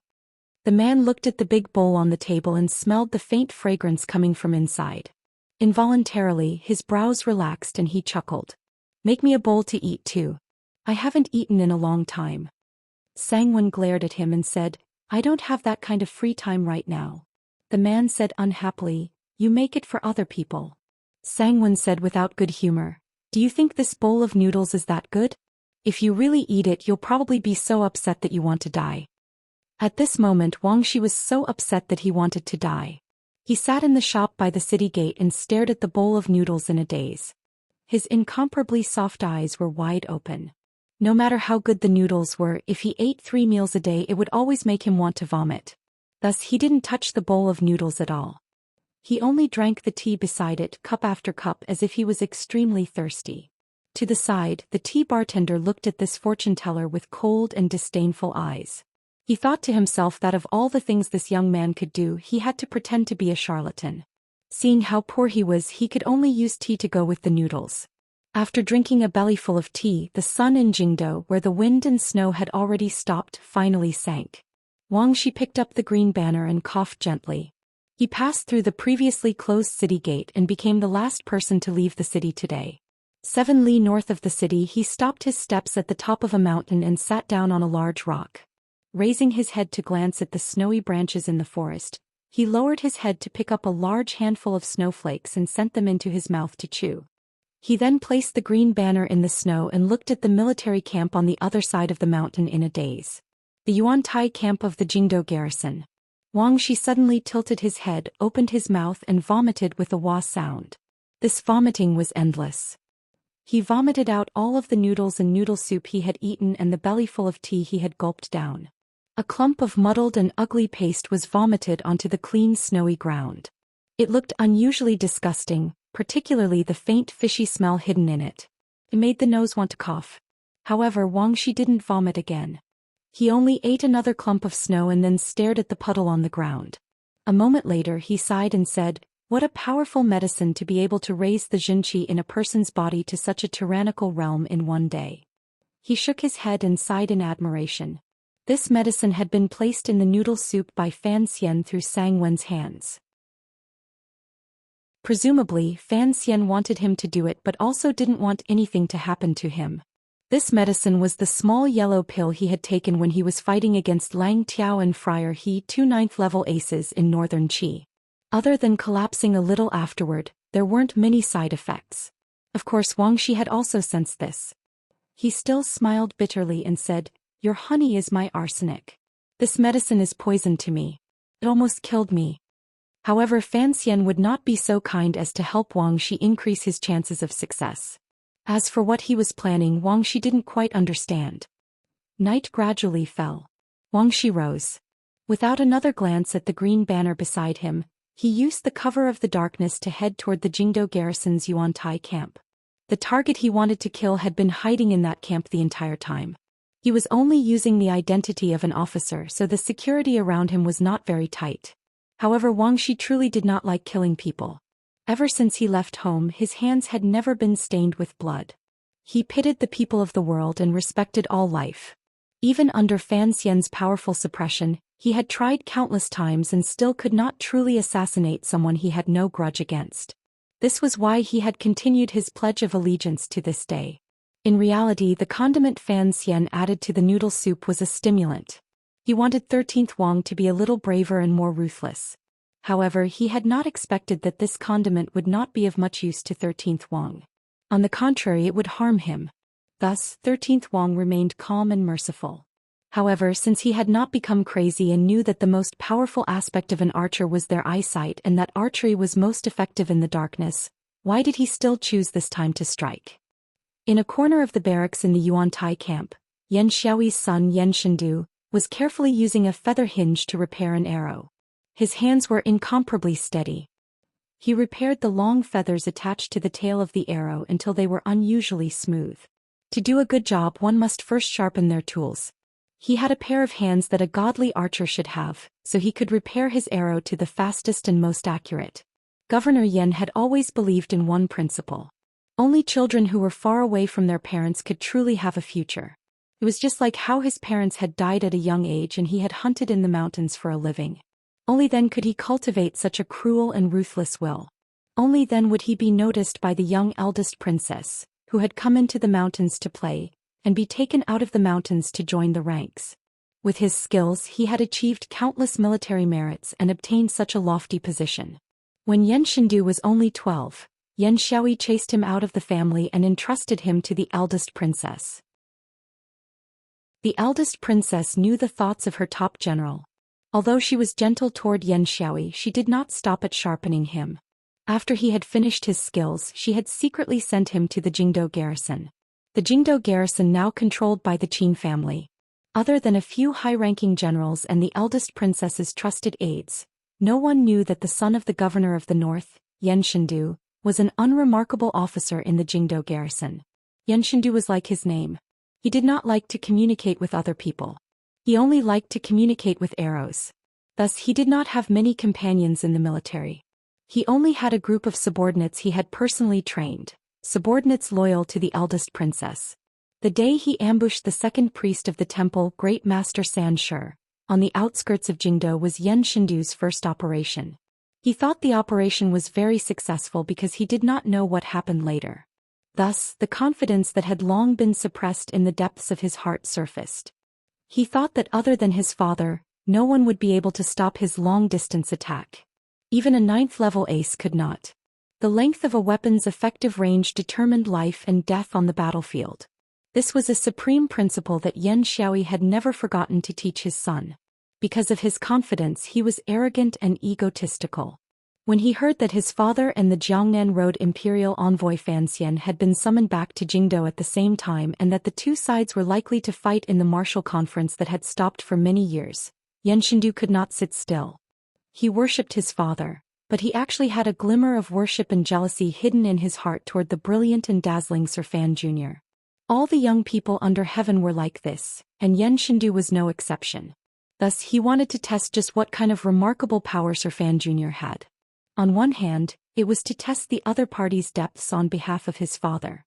On the other hand, it was difficult to resist the temptation of being able to shoot down the world-famous Fan Xian. Regardless of whether it was for his father or the eldest princess, Fan Xian's death was, without question, a hard-to-suppress piece of honey. However, he did not act on his own because he was a soldier. He would not act on his own that would disrupt the overall situation. He had to wait for the orders of his elders. The elders had given the orders, but strangely the person who had given the orders was the military elder who knew him very well and who he deeply respected. Yan Shendu was very confused, but he had no time to inform the eldest princess. He could only go on his way alone. He shot an arrow in the snowy night but was blocked by the green banner. After the matter, only in the night did he helplessly discover that Fan Xian's protection was watertight. He watched in the snow forest in secret and could not find any opportunity to take advantage of, particularly as the deadly black knights were always near the Overwatch Council carriages. At any moment they could turn the entire mountain over. Only now did he realize that he had underestimated Fan Xian and the Overwatch Council. He didn't dare to act rashly, so he kept retreating. He only shot an ineffective arrow and kept retreating. He returned to Jingdou from the valley to the Qin Manor to report, but he was not reprimanded. Returning to the tent, he sank into deep thought. The elders in the military all looked out for each other in secret. His entry into the Jingdou garrison was something that the old Qin master had nodded to. Not many people knew about it. Why did the old Qin master want him to do something that appeared to be fooling around? Then the news of the attack in the valley came. He was a soldier, so his sense of politics was not very sharp. However, he knew that his father seemed to have been dragged down by the old Qin master. In other words, the old Qin master had also been dragged down by the eldest princess. The elders had finally huddled together. He was like a hostage that the elders did not say anything to each other but showed their intentions clearly. Yan Shendu shook his head. He did not dislike this role-playing. He just thought that under such powerful pressure, Sir Fan Jr. shouldn't be able to live for many more days. He placed the small arrow in his right hand on the table and used his steady hands to stroke the arrow shaft. Narrowing his eyes, he measured it for a moment before nodding his head in satisfaction. Taking out the longbow at his side, he placed the slender and beautiful arrow on the string. Pulling the bow slightly, he aimed at the empty space in the barracks. His forearm moved slightly to the right. The tip of the arrow was pointed at the thick cotton curtain at the front door of the barracks. Yan Shendu's face was calm as he said, "Come out." The cotton curtain was slowly lifted. Wang Shi walked in with an apologetic expression. Under the threat of the longbow, he didn't take another step. He only stood at the door and sighed, "Sorry." Yan Shendu's pupils constricted slightly. He looked at the figure in front of him who was about the same age as him. His eyesight was startling. He had long recognized this person as the man with the green banner who had blocked his soul-stealing arrow in front of the Snowy Night family school. He knew that although his identity in the garrison was kept a secret and he didn't have many guards protecting him, for the other party to be able to pass through the layers of defenses of Yuantai camp and quietly get close to his barracks in the middle of the night, his skill was unusually high. If it had been Yan Shendu's usual habits, he would have shot the arrow on the bow long ago. For anyone who wanted to ambush him, Yan Shendu would make them lose their lives. Strangely, faced with this strange figure, Yan Shendu did not release the bowstring. He only coldly said, "Who are you?"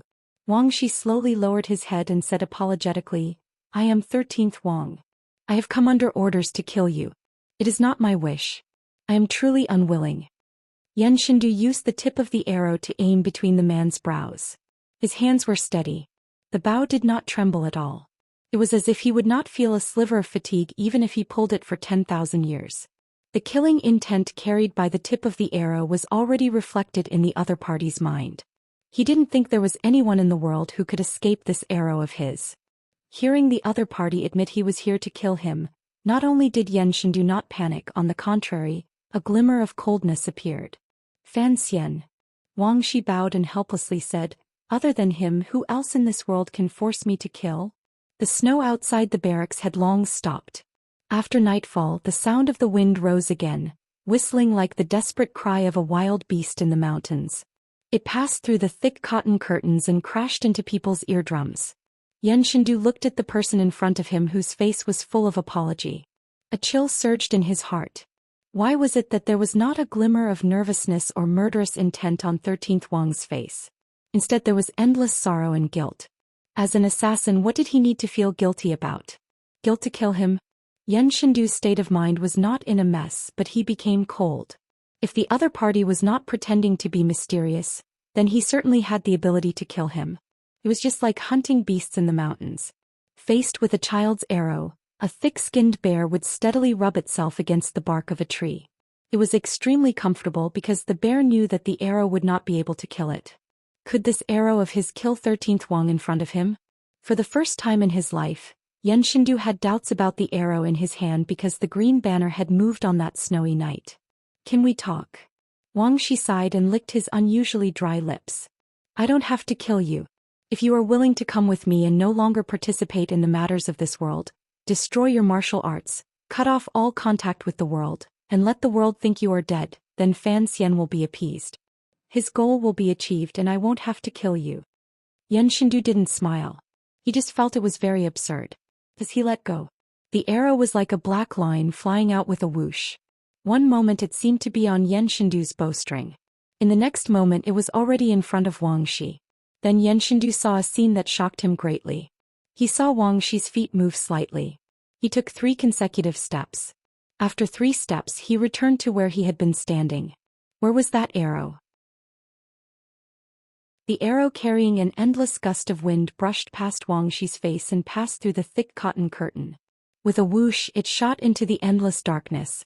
It merged with the sound of the wind whistling in all directions and could no longer be heard. It looked like 3 simple steps, but Yan Shindu's pupils had already constricted. He saw the profoundness within. To be able to avoid his swift arrow at such a short distance required not only a terrifying reaction speed, but also a matching extremely high control of Xinqi. Who exactly was this person?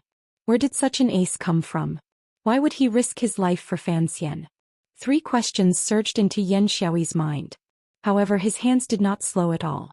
He had already shot out 3 arrows that turned into 3 streaks of lightning and shot toward Wang Shi's upper, middle and lower body. He raised a small knife and flipped up. Slicing through the camp cloth behind him, he disappeared into the darkness. This series of actions and the 3 consecutive arrows had already used up too much of his energy. He didn't have the energy to call for help. Furthermore, he knew that even if the soldiers in the camp rushed over, they would not be able to save him in front of this mysterious fortune-teller. Behind the tent, Yan Shindu still held his bow, but he did not shoot. He looked at Wang Shi in front of him like he was looking at a ghost. He didn't know how Wang Shi had dodged those 3 arrows or how he had rushed ahead of him to block his path of retreat. Fortunately, Yan Shindu's eyes were sharp. He saw the fresh blood dripping down Wang Shi's sleeve. Wang Shi was injured. This reality made Yan Shindu's spirit rise. The seemingly profound footwork could not completely dodge the Yan family's divine arrows. The sky had not yet snowed. The wind whistled past, sweeping up the remaining snow on the ground. It was no different from falling snow. Wang Shi lowered his head and glanced at his blood-soaked sleeve. He shook his head and said, I truly don't want to kill. Then why did you come? Yan Shindu narrowed his eyes and asked coldly. Because. Wang Shi gazed at the night sky above his head with some confusion. Because I have to help Fan Xian for the peace of the world, for the balance of the entire land, for my home, or for something else. I have to help him. The peace of the world rests on one person's body? Fan Xian is not the emperor. Yan Shindu retreated to the left and bent back slightly. He placed the arrow against his quiver. As he spoke, he silently prepared. There is no one left in my family, Wang Shi sighed. For the peace of the world I have to help him, so I can only let you down, but in every great era, there is always a need for the sacrifice of minor figures. Minor figure? Yan Shendu had never seen him like this. He was the son of the governor, the successor of the Yan family's archery skills, and an influential figure in the future. Right now he had only killed the second priest of the temple.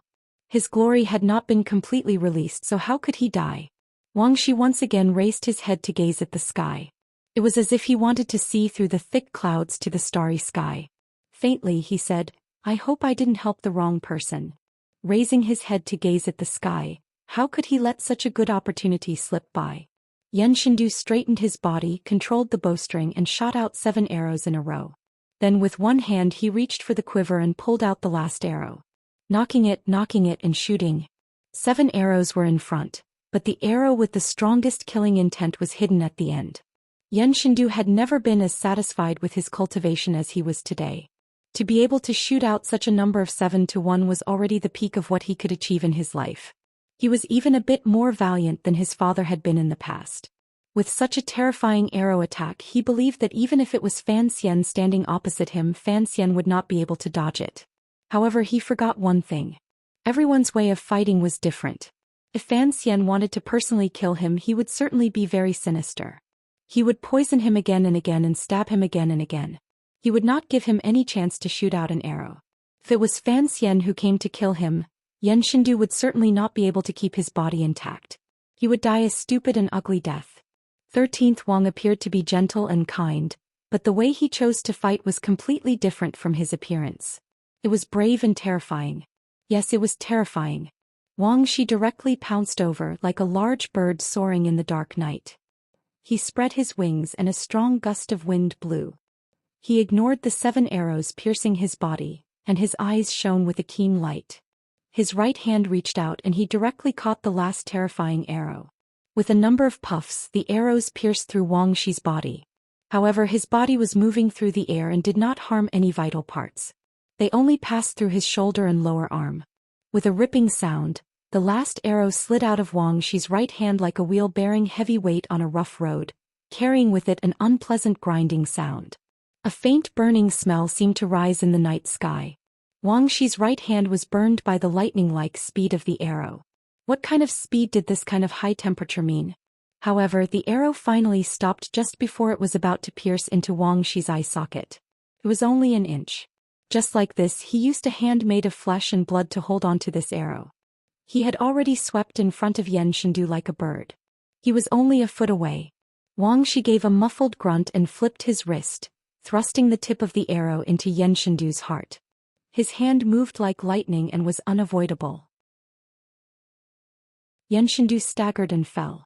Looking at the blood and arrow in his chest and the assassin covered in blood in front of him, he opened his mouth but couldn't say anything. Just like this, he sat in front of his barracks. His body twitched weakly a few times. He had forgotten what his father had once taught him. As an archer, the effective distance of a weapon determined life and death. He was still too close to the person in front of him. Wang Shi panted as he stood in front of him. Looking at the archer's gradually weakening breathing, he said, "Little archer, don't worry and go on your way." It was not until the moment of his death that Yan Shendu finally understood that he was truly just a minor figure in this great age. However, for someone skilled in archery to die under his own arrow, was that not a good end? However, he was not satisfied. He futilely circulated all the strength in his body and stretched forward. He wanted to catch this assassin and kill him. He wanted to kill the impending death. The tip of his finger touched Wang Shi's belt. There was a patch of ice-cold blood at the tentacle. He hooked onto something. Little archer Yan Shendu finally ran out of strength. With a gurgling sound in his throat, his head tilted to the side and he died. Wang Shi straightened his body and released his right hand. He looked at the long and terrifying scorch mark in his palm and lowered his head to look at the 7 arrows stuck in his body. He looked at the blood all over his body and couldn't resist the pain. In a trembling voice he said to himself, "It hurts so much." He endured the pain and used the night snow and wind to escape Yuan Tai camp. Returning to the top of the mountain, he picked up the green banner and once again disappeared into the night. He was silent for a moment. He then shook his head and sighed. 13th Wang, a brave warrior but also an idiot. This month, the monthly votes rankings are filled with blood and foul wind. My position as the 1000-year number 5. Urgently asking for monthly votes. It's still the same old saying. I can't guarantee that there will be many updates. I just sincerely ask for monthly votes. I've always wanted to post a separate chapter to get votes. Look, scratch my head again. I don't want to become 13th Wang. Everyone, if you have monthly votes, fly over. If you want to know what happened after, please log on to www.chidian.com. More chapters. Support the author. Support original reading.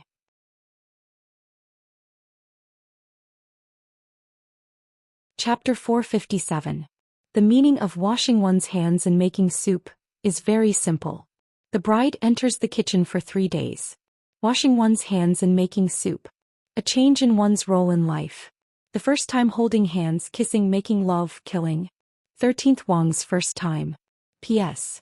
There were too many mistakes and missing words in yesterday's chapter. I plead guilty and will change. Also, today's monthly votes rankings are gloomy and murderous. It is truly like the mountains are angry and the sunset is like blood. Beside me is Deng Shichang. Ahem, it's canvassing votes. Use all your strength to canvass monthly votes. The second day was the day before the third. This was not nonsense because Warner was returning to the capital on the third day. Fan Xian was used to keeping his wife and family far away from all filthy matters, so he set the time for the second day. The wind was gentle and the sun was bright. The accumulated snow gradually melted. Tianhe Street was drenched. The flowing stone pools by the side of the street, which had accumulated snow, finally began to flow. Carrying the snow and dried leaves, it moved toward the low-lying areas. The 4 city gates in and out of Jingdo were guarded by the 13 city gate guards. These 13 city gate guards were directly transferred from the palace. Not to mention the fact that the Jingdo garrison could not extend their hands in, even the military elders of the Bureau of Military Affairs would not do much on the surface. Every night the Jingdo city gates would be closed. In the history of the Qing kingdom, other than a few bloody coups as well as a few reports of natural disasters and turmoil on the borders, there had never been a precedent of opening the gates at night. The old director of the Overwatch Council, Qin Pingping, was an exception. He lived in the Qin Garden outside the capital. The emperor had given this director special permission to enter the capital at night. However, there was only one exception. Other than Qin Pingping, no one could enter and leave Jingdo at night without imperial orders. After Fan Xian took control of the Overwatch Council, this exception had one more person. Thus, even though the Jingdo garrison Yuantai camp found Yan Shindu's body and reported it step by step until it finally reached the general who knew Yan Shindu's true identity, the general in the camp, in his shock and fear, still had no way of informing the people in Jingdo. The commander of the Jingdo garrison, Qin Heng, only learned of this news the next morning. Then the northern governor, Yan Xiaoyi, who had returned to the capital to debrief, also learned of this news. His own son had been assassinated in the camp last night. Yan Xiaoyi sat on the side of the bed with his legs wide open. This was a habit he had developed from many years of riding a horse in the army. His eyes were somewhat indifferent as he looked at the messenger kneeling in front of the door. He tilted his head slightly, not daring to believe his ears. "Master." The 2 concubines on the bed suppressed the fear and uneasiness in their hearts and struggled to get up. They helped Governor Yan put on his clothes and got some water to wash up. Throughout all of this, Yan Xiaoyi maintained a kind of indifferent calmness. His hands that were rubbing in the hot water did not tremble in the slightest. Ever since he was a child he had been exceptionally energetic. After enlisting in the army he could not sleep without a woman. He had countless concubines at home. Even though he did not have a proper wife in his manor in the capital, he still had 5 concubines to serve him. Last night, under the wind and rain, these 2 concubines could not bear it any longer. Yan Xiaoyi tilted his head and glanced at the concubines beside him. In the past he was used to secretly being proud of his physical strength and energy, but today there was something strange in his heart. He felt a trace of loathing for these coquettish women. He had many women but only one son. Calmly he stood up, tied a black gold and jade belt around his waist, put on a snow-blocking cloak and walked out the door. Outside the door, there were already soldiers and terrified generals of the Jingdo garrison waiting. Looking at the longbow and quiver of arrows held by his trusted aide, Yan Xiaoyi was a little absent-minded beside his horse. Even so, from the moment he heard the news until now, his expression was still calm. There was not a hint of abnormality on his slightly dark face that carried a determined expression. The sound of horse hooves gradually left the Yan manor. Inside the manor, 2 beautiful concubines had died tragically on the bed. Fresh blood dyed the entire green curtain. Under the protection of the soldiers, Governor Yan left the city gates and came to the Yuan-Tai tent not far away. His expression was indifferent. He did not even glance at the commander of the camp who had come to comfort him. He even ignored Qin Heng who had hurried over. He went directly into the central military tent. Yan Shendu's body was placed in the tent. No one dared to touch the body because everyone was waiting for Governor Yan to personally come and take a look. Yan Xiaoyi stood in front of his son's body and didn't speak for a long time. He only furrowed his brows slightly. After a long time, his gaze lowered slightly and he stretched out his hand to pry open his son's already stiff hand. The dead person's grip was very tight. Yan Xiaoyi pulled very hard and forcefully broke 2 of his son's fingers. He took something out of his son's palm and then raised it to his eyes to look at it closely. The light from outside the tent seeped in and gently snapped off the jade pendant. It shot into Yan Xiaoyi's eyes and made his pupils constrict slightly. He recognized this jade pendant. There was a small sword on the jade pendant and a few words carved on the other side. Thus, his heart chilled and then immediately began to burn. The other generals in the central military tent did not know what this jade pendant represented. Qin Heng sighed and went forward to say a few words of comfort. At the same time, he expressed the Qin family's sincere apologies for this matter. The son of a governor had been assassinated in the camp they controlled. No matter what, the Qin family had to bear great responsibility.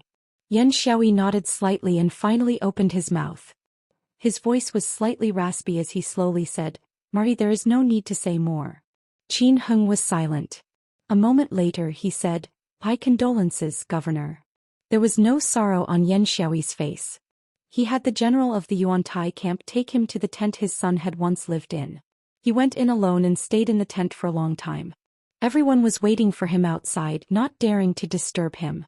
Inside the tent, he had a final conversation with his son's aura. Yan Xiaoyi walked out of the hole in the back of the tent.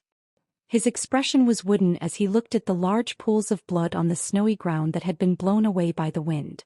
He did not say a word. Once again returning to the central military tent, Yan Xiaoyi looked at his son's body. Lowering his head, he suddenly extended his hand and grasped the arrow stuck in the heart of his son's body. He pulled slightly. With a squelch, the arrow left the body and landed in Yan Xiaoyi's hand.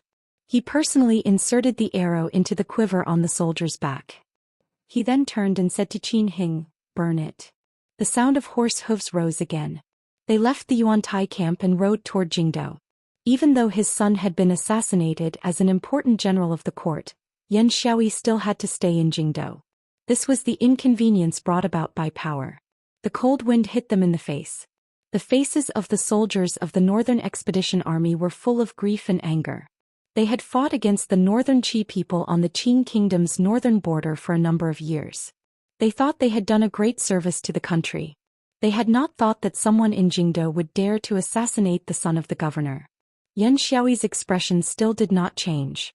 He only said coldly to his personal attendant, "It wasn't Sigujien. That assassin bled 9th level." The jade pendant explained the assassin's origin. Yan Shendu's strength and the price that person had paid spoke volumes about that person's level. His personal attendant rode beside him and said, "After Yi Zhong left the capital, there were only a few 9th level people in Jingdo on the surface. Now that the governor and Sir Fan Jr. have returned to the capital, there are 2 more. However, there should still be some hidden in the shadows, such as the Overwatch Council." Without question, the first thing Yan Xiaoyi faced after returning to the capital was the power of the Overwatch Council.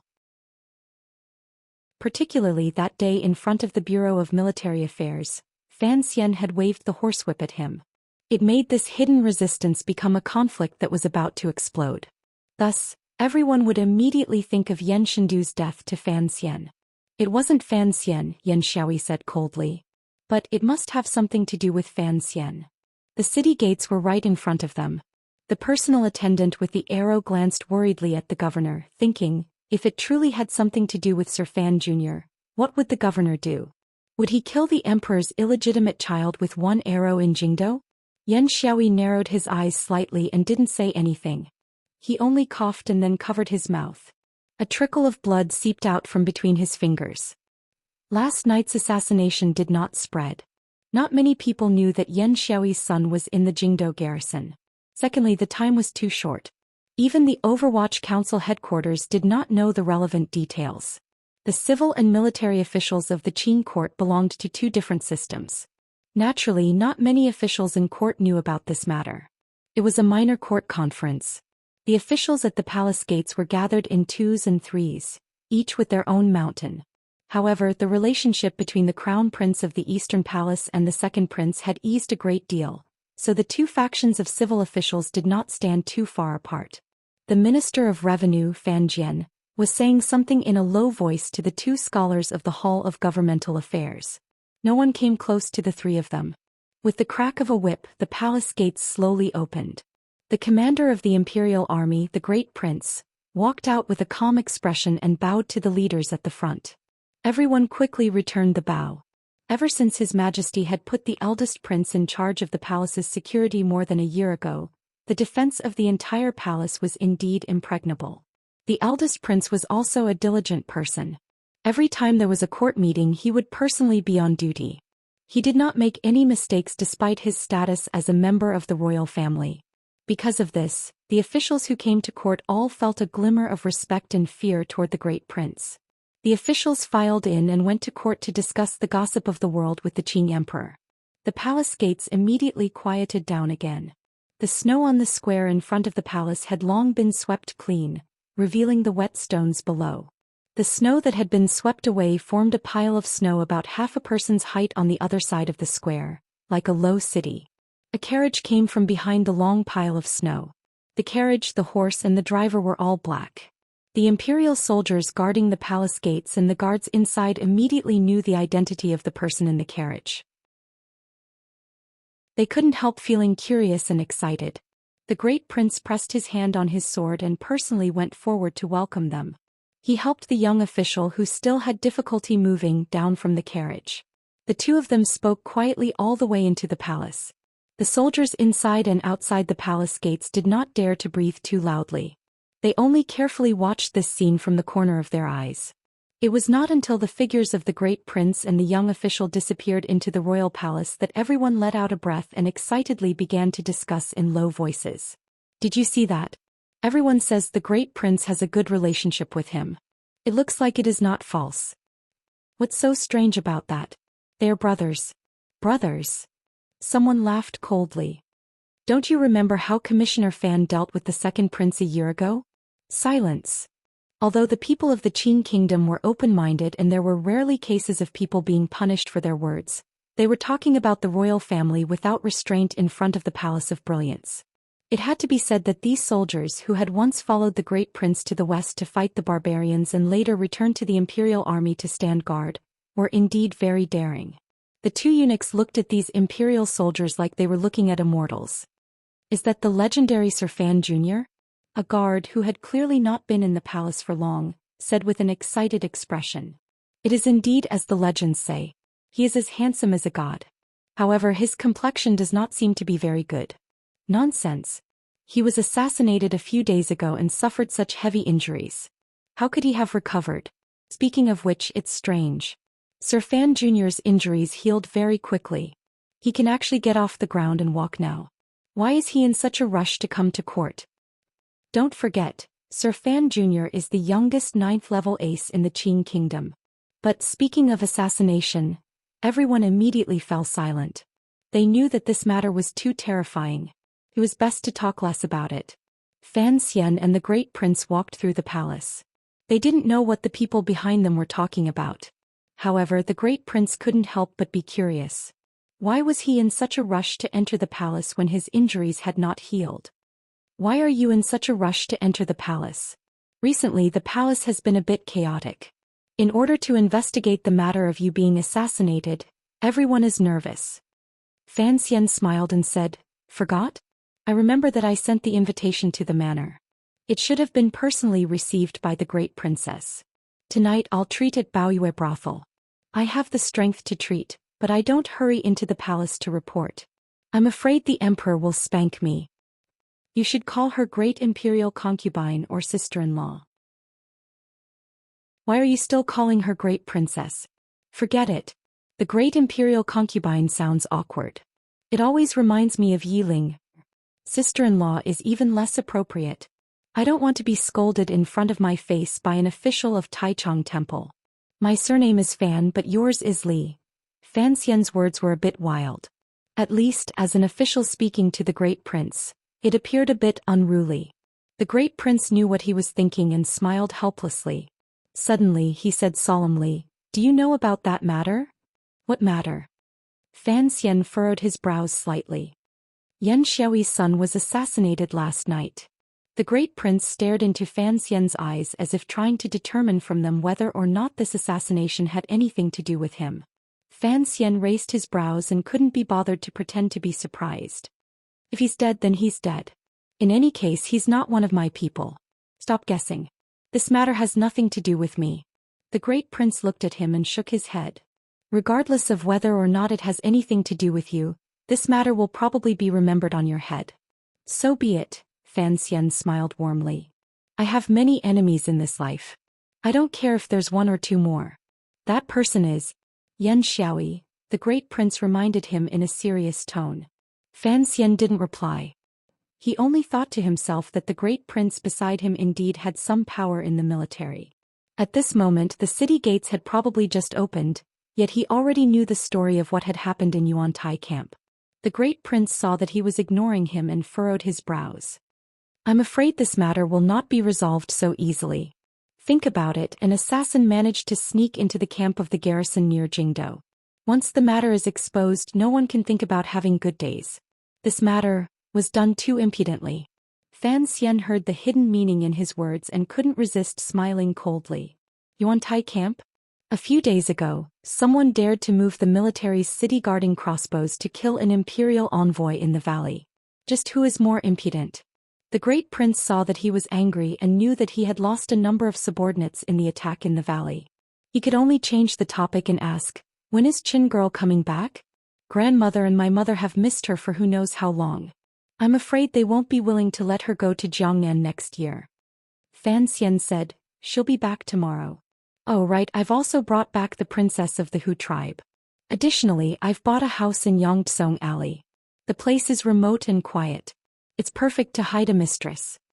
The great prince heard these words and hesitantly asked, What mistress? Fan Xian took out a deed to the house and threw it to him. The corners of his mouth twitched slightly. I'll give you a mistress. The great prince didn't know what to say. He glared at him angrily and said, In front of others, you have the graceful and elegant face of an immortal poet. Who knew that you have a sharp and unkind mouth of a fox? That is true, Fan Xian said proudly. Fan Xian proudly said, I already have enough of a reputation. Next I'm going to tear off all pretenses and have a good time with everyone. The great prince was slightly shocked. He furrowed his brows and said, You invited so many people tonight. What exactly do you want to do? Don't mess around. How could I? They are all descendants of nobility. I can't wait to curry favor with them. Fan Xian smiled coldly and said, However, I know what you're thinking. If you don't want your brothers to fight, it's simple. Quickly defeat them. The great prince disagreed and said, These words are hard to hear. We are all of the same father. Just quietly wait for the divine judgment. You should know your limits. Don't mind. Fan Xian shook his head. Still that old saying. My surname is Fan. But don't worry, I don't have a hobby of chopping off my own fingers. As long as they are willing to behave after tonight, I won't do anything. The great prince smiled. Fan Xian thought for a moment and then couldn't resist laughing self-mockingly. Speaking of which, from ancient times until now, it could be seen in the history books that very few young officials dared to threaten the crown prince and princes like he did. Furthermore, he had used such a lecturing tone. This matter appeared somewhat absurd. Fan Xian insisted that his surname was Fan. He knew that if it wasn't for the fact that his surname should have been Li, he would not have the power to negotiate with the members of the royal family. He wouldn't even have the right to do so. Based on his style of doing things, he would probably have died a long time ago. Thus, when he waited for a long time in the royal study and finally saw the emperor surnamed Li lift the curtains and enter, his behavior could be considered respectful. However, a glimmer of coldness and stubbornness occasionally appeared between his brows. As the saying goes, acting along the way was the same from beginning to end. To be continued. If you want to know what happens next, please log on to www.chidian.com. More chapters. Support the author. Support original reading. Chapter 458. The inside of the royal study was much warmer than the outside. Silver bamboo charcoal from Languzhou burned in 3 fire basins. The intricately designed fire basins did not overflow with ash, only overflowing warmth. It enveloped the entire room in an atmosphere of spring that did not match the season. There was only a faint burning smell. The smell was not unpleasant, but Fan Xian's sensitive nose was not used to it. He couldn't help but miss the warm smell of a white room in a distant world. He thought of 2 witty sayings he had once read in his previous life. The emperor has never used a cell phone, and the emperor has never had air conditioning. The emperor minded his own business and sat down on the couch. From his expression, it could be seen that he was very satisfied with the warmth of the royal study. The silver hair at his temples and the slight wrinkles at the corners of his eyes had all smoothed out. On the couch he took off the dragon robe he was wearing. A young eunuch had long since brought him cotton clothes and brought over a bowl of warm bird's nest. Fan Xian stood quietly to the side, but his gaze couldn't resist sneaking a curious glance. There was indeed nothing strange about the daily life of a supreme being. The emperor was drinking when he saw Fan Xian's sneaky appearance out of the corner of his eye. He couldn't resist laughing and scolded, "Is there nothing good to eat in Jiangnan? You're so greedy." Fan Xian chuckled and said, "The main thing is that I had to enter the palace early today, so I just randomly grabbed a few bites for breakfast." The emperor waved his hand and indicated for him to sit down. Eunuch Yao had been waiting for this edict at the side. He quickly went behind the curtain to bring out a round embroidered stool. Fan Xian sat down and couldn't help but think of a year and a half ago when he first entered the royal study to discuss matters.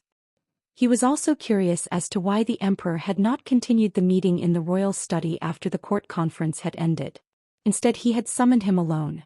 Having not seen the emperor for over a year and thinking about such things as acting, Fan Xian didn't know what to say for a moment. Fortunately, when monarchs and officials met, it was the emperor who should speak first. The royal study immediately sank into silence again. The emperor placed the half-drunk bird's nest on the table and raised his head to look at Fan Xian's face.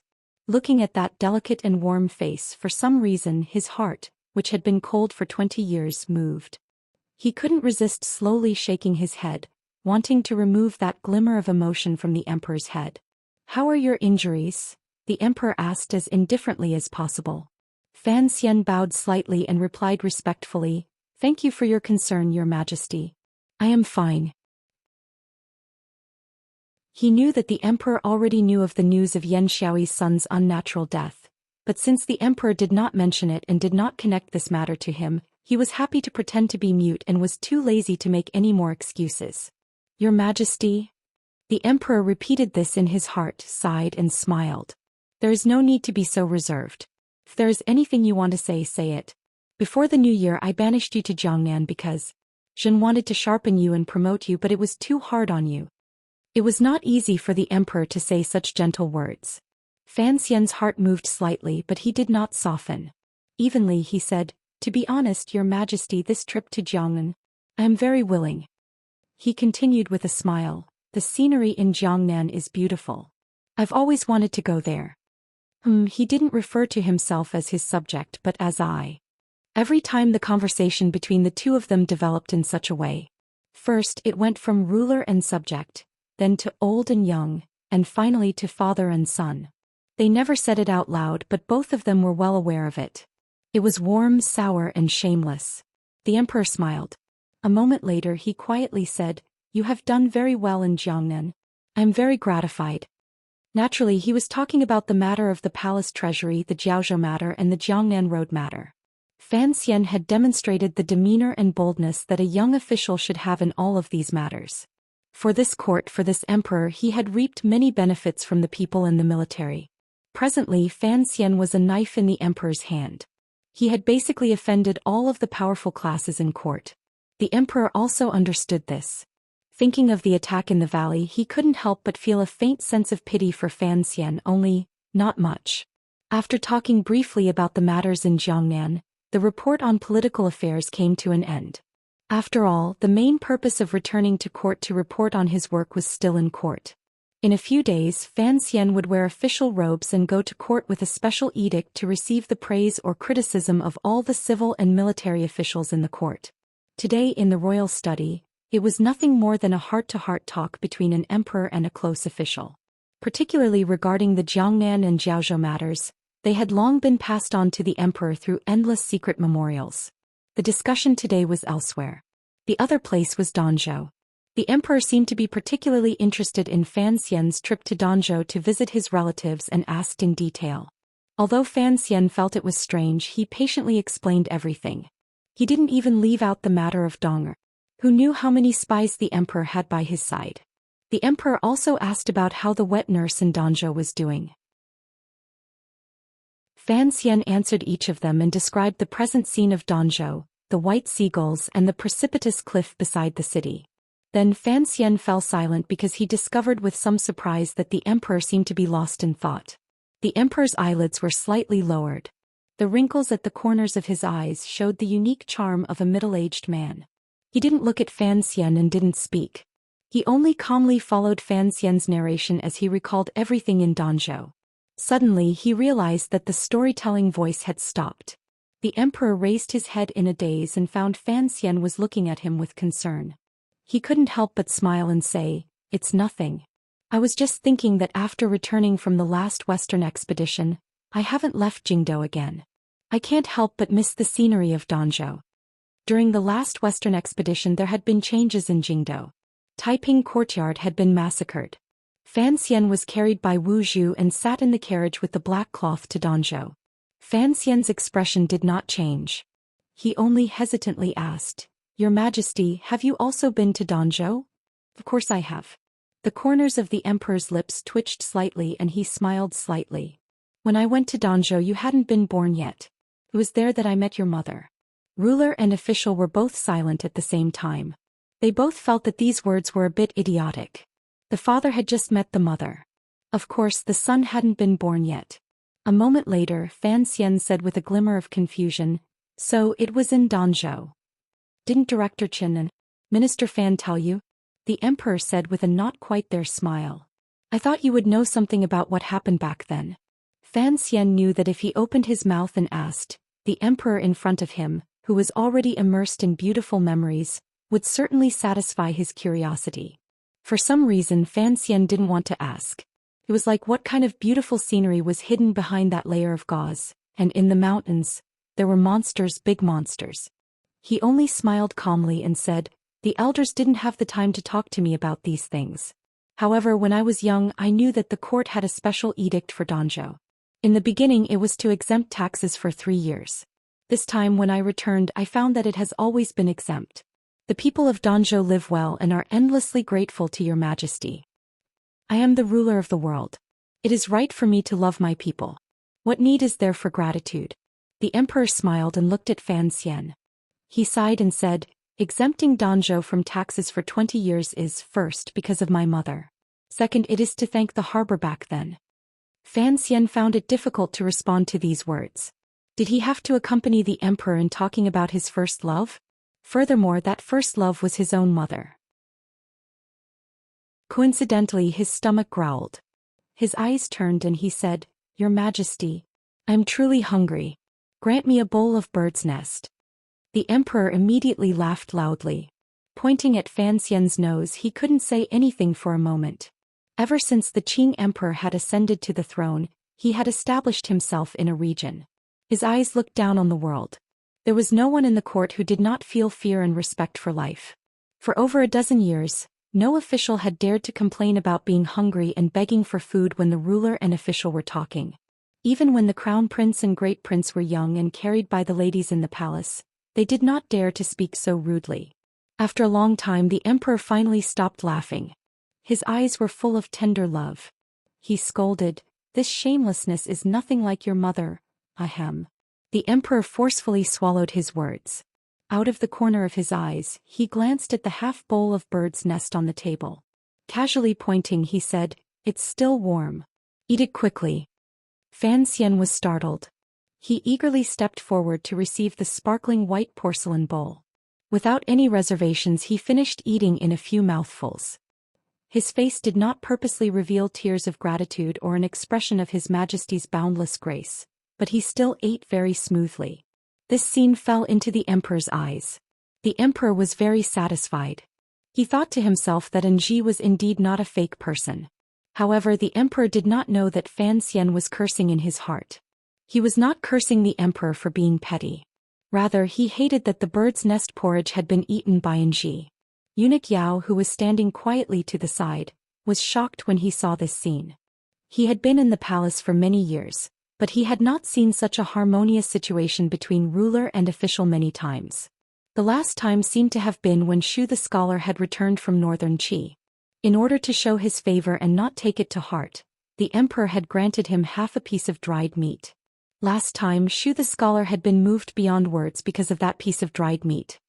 He had knelt in front of the emperor in tears and repeatedly praised the emperor. He had not been as free and natural as Sir Fan Jr. was now. The emperor seemed to like Sir Fan Jr.'s way of doing things more. Eunuch Yao lowered his head, but he was sighing in admiration in his heart.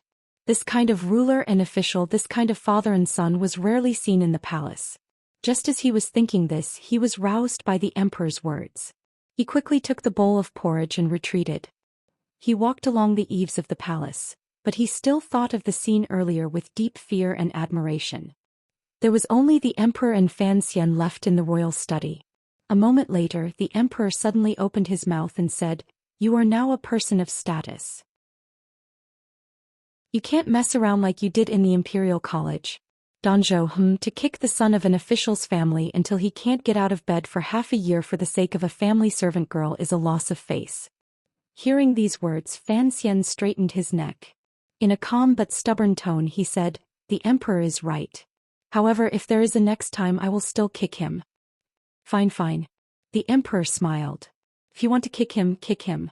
However, there has to be a limit to messing around. Don't go too far." Fan Xian sensed that there was another meaning in the emperor's words, so he didn't reply. He only nodded his head. The emperor looked at this young man's brows and furrowed his brows. He thought that this kid had made such a ruckus for the sake of a servant girl who had been chased out of the family. A dozen of his subordinates had been killed by crossbow bolts in the valley. Given this kid's vengeful nature, it would probably be difficult for him to forcefully swallow this anger. Of course, the emperor could directly ask Fan Xian to calm down, but the emperor did not want to do so. "I hear you're treating tonight?" Fan Xian started slightly and then respectfully said, "Yes, I've been away from the capital for over a year. There are a number of people I haven't seen. Let's use this opportunity to get together." The emperor's expression calmed. "It's still the same as before. Messing around can be done, but there is a limit." "Yes, Your Majesty. The court will investigate the matter in the valley and give you an explanation." "Yes, Your Majesty." "Young man, you have to look at things further. Don't just limit yourself to what is in front of you." "Yes, Your Majesty." "Find some time in the next year. I want to go to Jiangnan and see how you and Xueqing have taken care of my granaries and palace treasury." "Yes, Fan Xian abruptly raised his head and looked at the emperor with a glimmer of surprise. The emperor was going on an inspection tour? This was something that had never happened in a dozen years, particularly with the various powers in Jingdou stirring. Although the emperor was in the palace and no one dared to be too arrogant, the matter in the valley and Jiaozhou all showed that the volcano under the dragon chair had become active. At this time the emperor dared to go on an inspection tour? Fan Xian didn't understand what the emperor was thinking. After a moment of silence he said, "I think." Changing his title to an official meant that he wanted to formally admonish and dissuade the emperor. However, the emperor did not give him the opportunity. Waving his hand he said, I have already made up my mind. The world is in my hands. There is no need to care about a few bugs jumping around. I'm going to Danzhou to take a look. After the new year you can return to Jiangnan. Remember to prepare well. However, the matter needs to be done secretly. Fan Xian had nothing to say and could only nod his head in agreement. The emperor looked at him and furrowed his brows. You remember everything I said earlier? Fan Xian guessed with a bit of a headache. Are you referring to the messing around? The emperor nodded his head with relief. Only have these few sons. If you want to mess around, do as you please. Just don't make it beyond control. I also understand a bit about your thoughts. Very good, continue doing this. Fan Xian's heart jumped. Son Yu, this could already be considered a clear indication, but he felt that the emperor's gaze seemed to have penetrated his body and seen through his thoughts. The emperor knew what he was thinking? He immediately thought of the conflict he had with the second prince in front of Baoyue brothel the year before last and the conversation he had with the second prince in the tea shop. If the emperor was relying on that conversation to guess Fan Xian's thoughts, it had to be said that his guess was basically correct. That Haitang lady has returned to northern Qi, right? The emperor suddenly said. Fan Xian's heart jumped again, but a glimmer of helplessness appeared on his face.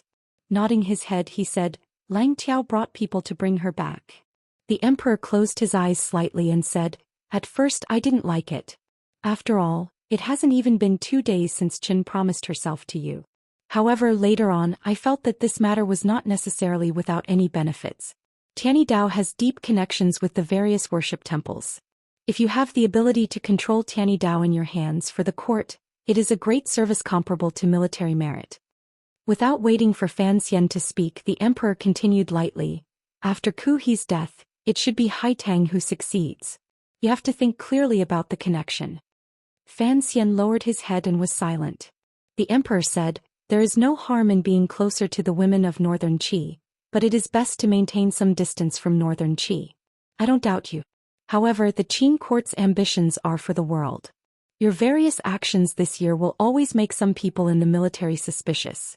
They are all straightforward men on horseback. What they want is to open up new territory. When you returned to the capital this time, presumably, you also felt that the attitude of the Bureau of Military Affairs toward you was not very good. This is one of the reasons. Fan Xian remained silent. He knew that this was the so-called conflict between the Dove faction and the Hawk faction. However, the emperor was certainly a carnivore in his bones. Although he didn't doubt him, these words were actually a serious reminder to him. Yes, your majesty, Fan Xian replied warmly. I know what I'm doing. Looking at his careful appearance, the emperor smiled comfortingly and waved his hand. It's rare that you're back in the capital. Take a walk around the palace. He was silent for a moment and then said, Make the Empress Dowager happy. Fan Xian accepted the edict and left the royal study. Eunuch Yao was waiting outside the door. Seeing him come out, he led him around the palace. Although Fan Xian had entered the palace many times and was familiar with the paths inside, he knew that it was against the rules for a foreign official like him to enter the palace to see the emperor and greet the ladies of each palace. He had to be particularly careful, so he needed a eunuch to lead the way. When all was said and done, it was his status as a non-official member of the royal family and the princess son-in-law that gave him the opportunity to walk freely in the royal palace's gardens. The first place he went was Hongguang Palace, the Empress Dowager's ancestors' palace. The Empress Dowager had just woken up from her afternoon nap. Her body was a little tired, so she didn't say much to Fan Xian. However, Fan Xian sensitively sensed that although the Empress Dowager's attitude toward him was still cold, it was much better than when they were eating mutton giblet soup. After chatting for a bit, Fan Xian saw that the old woman's expression was a little uncomfortable, so he tactfully took his leave. Before he left, he said that he would wait for Wanner to return before going into the palace to greet her. As expected, the old woman was happy. Before leaving the palace, Fan Xian said a few words to the female official in a quiet voice and wrote out a prescription for the old woman's body. Although the female official in Hongguang Palace didn't dare give the Empress Dowager medicine indiscriminately, she knew of the medical reputation of this popular figure in court. She happily accepted the prescription and waited for the Imperial Academy of Medicine to examine it before using it. She couldn't resist praising the prince consort for his filial piety. Fan Xian smiled and didn't say anything.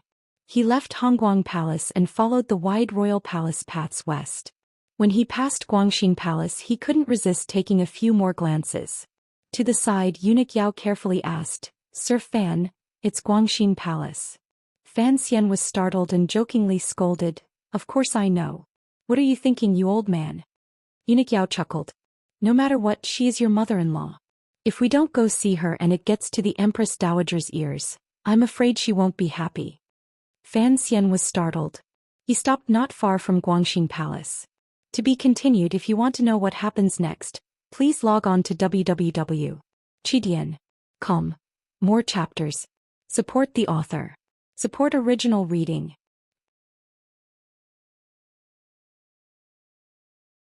Chapter 459. Fan Xian stared at Guangxin Palace in a daze. He looked at the pillar at the foot of the palace and wondered if the hole in the pillar had been filled with lime or not. The first time he had spied into the royal palace at night, he had been stabbed by that serving girl through the pillar. The tip of the sword pierced through the thick wooden pillar and almost pierced his waist. To this day, Fan Xian seemed to still be able to feel the murderous intent on the sword, even though the serving girl had been killed on the spot. It was also that night that he had overheard the eldest princess colluding with the northern Qi royal family, the truth of Yan Bingyun being betrayed, and blocked Yan Xiaoyi's arrow that seemed to have come from the horizon. The snow had stopped, but a cold wind blew through the royal palace. It was even colder than a few days ago. Fan Xian shivered and shook his head self-mockingly. He left with eunuch Yao and headed toward the eastern palace where the empress and crown prince were. Although the eldest princess was his mother-in-law and would eventually have to see her, it was best to maintain some distance from that seductive, cold, and emotionless woman. Every day he could delay seeing her was a day. These years, under the emperor's secret arrangements and the cooperation of Qin Pingping and various other parties, Fan Xian had gradually accepted all of the eldest princess's power. The two sides had long been unable to coexist. There would eventually come a day when they would fight. However, the princess's power was not as it had been in the past, but Fan Xian was still wary. It was not only because she was Wan'er's mother, but also because of the strange feeling in his heart. In his previous life he had heard a song by Lady He about giving him something and something. Fan Xian also felt this way. The eldest princess had given him the palace treasury, her daughter, her lover, and the Cui family. The Ming family was also about to be given to him. It looked like there were still many things she wanted to pass on to him. If he was the eldest princess, he would probably also bite his lip and not speak. His eyes would spit fire and burn this bad son-in-law to death. Thank you to a certain book friend. I forgot your ID. Sorry. There was also the Juanshang conference and the restless people in the military. Although the eldest princess was not a dinosaur that could spit fire, on the contrary, she was rather alluring. Fan Xian was still a bit afraid of the madness and charm of her gentleness. It felt very awkward to stay with such a 30-something mother-in-law who was known as the most beautiful woman in the world. Thus, from beginning to end, Fan Xian had only seen his greatest enemy once. This matter in itself was very interesting. Eunuch Yao glanced at the silent Fan Xian and didn't say anything. He followed with small, quick steps. Not long after, they arrived at the Eastern Palace.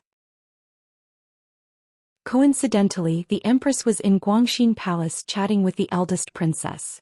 Only the Crown Prince was reading under the guidance of the Grand Tutor. Seeing Fan Xian enter the palace, the Crown Prince welcomed him with a smile and said, "How are your injuries? Originally, I wanted to go to your residence to see you, but thinking that I might disturb your rest, I gave up on this idea." Fan Xian bowed in greeting, then straightened up and smiled. "My body has always been strong. I will be fine after resting for a few days. Today, I received an edict to enter the palace, so I came to see you, Crown Prince, so that you would not worry. When is little sister Chen coming back?" "Tomorrow." The Crown Prince smiled and said, "Since she's not here, you should seize the opportunity to play." The two of them smiled and sat down. They talked about the scenery and beauties of Jiangnan, but they didn't talk about anything unpleasant. Going back a few years, the Crown Prince had treated Fan Xian very well. Although he had listened to Exin Chiwu's suggestion and expressed goodwill toward Fan Xian with the intention of drawing him to his side, when Fan Xian had just entered the capital, the two of them had gotten along quite well. However, no one had thought that later matters would develop in such a strange manner. Fan Xian was actually also a prince. Furthermore, There was a problem left over from history that had not been resolved. Thus, naturally, Fan Xian picked it out and the crown prince became the person on the other side. Both sides knew that because of the problem left over from history, it was impossible for them to work together again. Inevitably, they both sighed in their hearts. However, during these 2 years, Fan Xian had primarily been on the second prince's side and had not carried out an all-out attack on the crown prince's faction. Thus, on the surface, the two of them could still maintain their current joyful and harmonious feeling. Even if the two of them had already shed all pretense of cordiality in the palace, they still had to be joyful and harmonious. Eunuch Yao watched this scene coldly from the side. In his heart, he admired the shrewdness of the members of the royal family. After a warm conversation ended, Fan Xian rose to bid farewell. Moving closer to the crown prince's ear, he said in a quiet voice, "Your Highness, come back tonight." The crown prince smiled and said, "Speaking of which, I've actually never been to that brothel of yours." This genuine crown prince, who had been gradually marginalized by the day, sighed and said, "As you know, these years I have been cultivating my character and rarely go outside the palace to play. Let's talk about this famous Baoyue brothel. First it was the second brother, then it was you. They all had their ways. I don't have any." Fan Xian wasn't sure if there was any hidden meaning in these words, but he was too lazy to guess. He chuckled, bowed respectfully and left the Eastern Palace. Outside the palace, he was not surprised to see a familiar person. The eunuch with a face full of acne was the current head of the eunuchs in the Eastern Palace, Hongzhu. Hongzhu quickly moved to the side to greet him. Fan Xian's expression was cold. He made a sound of acknowledgement and walked forward. However, there was a strange feeling in his heart. Looking at Hongzhu's expression, it seemed that he had something to say to him. There was some fear between this little eunuch's brows, but he didn't know what he was afraid of. However, in the palace, Fan Xian would not pay attention to Hongzhu. He still had to pretend to look down on him. This chess piece buried in the palace could not be used carelessly. Following this, he went to Lady Shu and Lady Ning's palaces to bring a book list for the second prince's birth mother, Lady Shu. They were all ancient books from the Jiangnan Tianyi Pavilion. Lady Shu was clearly surprised. She hadn't thought that Fan Xian, who was fighting to the death with her son, would still carefully wait on her. She was slightly moved. In Lady Ning's palace, Fan Xian was given a good scolding. This was the first time this outspoken woman, who was born in Dongyi, saw Fan Xian after learning of his past. Looking at Fan Xian's brows and expression, Lady Ning couldn't help but think of the young lady of the Yi family who had saved her and the child in her womb. She was angry that Fan Xian didn't take his life seriously and scolded him until he nodded repeatedly. After talking about some stories from the past, Lady Ning's gaze softened and warmed. She looked at Fan Xian like she was looking at her own son and gently rubbed his head. She told him to bring Princess Qin into the palace often to see her when he had free time. Fan Xian agreed to each of them. As he left the palace, he occasionally turned his head and found that Lady Ning seemed to be wiping away the moisture at the corners of her eyes. His heart couldn't help but become wet. He felt an indescribable sorrow. These were all people from the past and things from the past. Busying and walking, Fan Xian also began to feel annoyed. It was like entering the palace for the first time to greet the ladies before the wedding. Walking through each palace, the things they said and the things they did were all about the same. The continuous repetition was truly exhausting on both of their minds. Fortunately, Shufang Palace, which he came to last, could be more relaxed. After chasing away Eunuch Yao, Fan Xian leaned against the chair like a tired dog. Narrowing his eyes, he sized up the serving girl busily serving him tea. The serving girl's brows were clear and gentle. Her head was lowered the entire time. He was very well behaved. Fan Xian couldn't help but feel moved. As he accepted the tea, he pinched her white wrist. The serving girl glared at Fan Xian. Fan Xian laughed loudly and said, the first time I saw you, you were only 13. Now that you've grown up, your temper has also grown." Reclining on the couch, Yi Pin watched Fan Xian and the child mess around. She couldn't resist opening her mouth and saying, "Go mess around outside. Don't come and mess with the people in my palace." Xing'er was the girl who had led Fan Xian around the palace to greet the ladies. Hearing the words of her two mistresses, her face immediately reddened and she ran to the back with small steps. Fan Xian took a sip of tea to moisten his throat. "Seriously," he said, And I'm about to leave the palace, so I won't talk much with you. Leave the palace? Pin was slightly startled and immediately understood what was going on. A glimmer of worry rose between her brows. What exactly do you want to do tonight? Fan Xian was also startled and asked, You know about this? Pin covered her mouth and smiled. Sir Fan Jr. is holding a banquet tonight and inviting those important figures.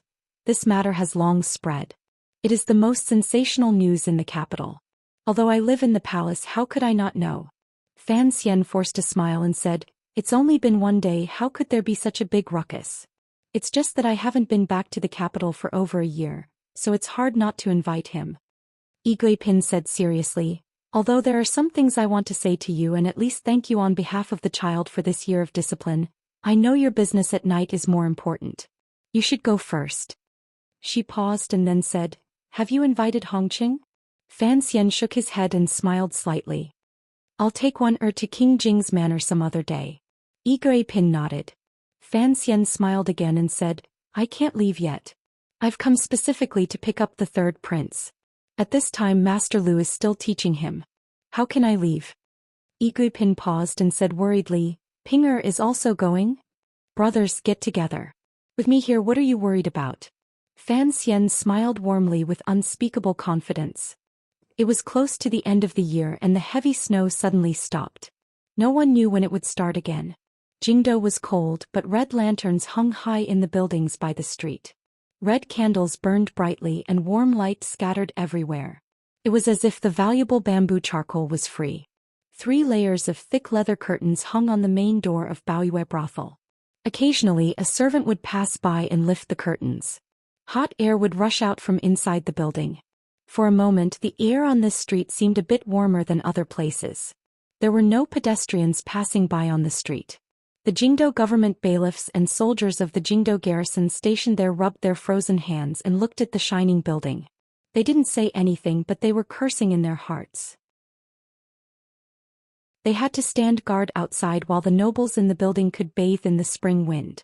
Of all the restaurants and brothels in the world, probably only Baoyue brothel could be so extravagant. In the past it would not have been like this. However, today was different.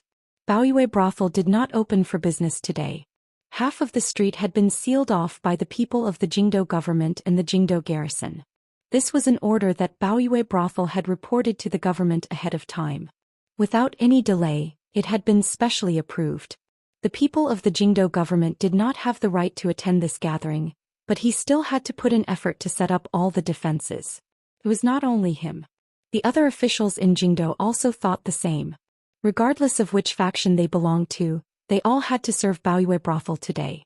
Everyone who could be called a master in Jingdo was coming to Baoyue brothel. The Imperial College's Sai, Taichung Temple's vice minister, head of the Palace Treasury Transport Department, Overwatch Council's commissioner, inspector of Jiangnan, Sir Fan Jr. was treating today. The dazzling, powerful, and official position that was almost longer than the family tree was treating. Who dared not come? Who dared not come? Although everyone knew that Sir Fan Jr. was a lone official who dared to offend court officials and was willing to offend court officials, the guests today were the Crown Prince, 3 princes, 2 deputies of the Bureau of Military Affairs and a few powerful figures. If even these people had to give Fan Xian face, then there was no need to mention others. Today Baoyue brothel was crowded with officials. If anyone had the ability to kill all the guests tonight, the Qing kingdom would probably fall into chaos. The Jingdo government and the Jingdo garrison would not be able to control their vigilance. Looking at the tightness of the defense, it was comparable to the layers upon layers of deep palaces. A few high-class sedans arrived in front of Baoyue brothel under the cover of dusk. A few more important figures arrived in carriages. Behind them, a few powerful figures in the military rode in. No one brought too many personal attendants to obstruct Fan Xian's eyes. The few sons and grandsons only brought 2 or 3 tiger guards. These officials were worried about their own safety. Although the attack in the valley had happened recently, everyone knew that Baoyue brothel was the Fan family's property. The great prince arrived.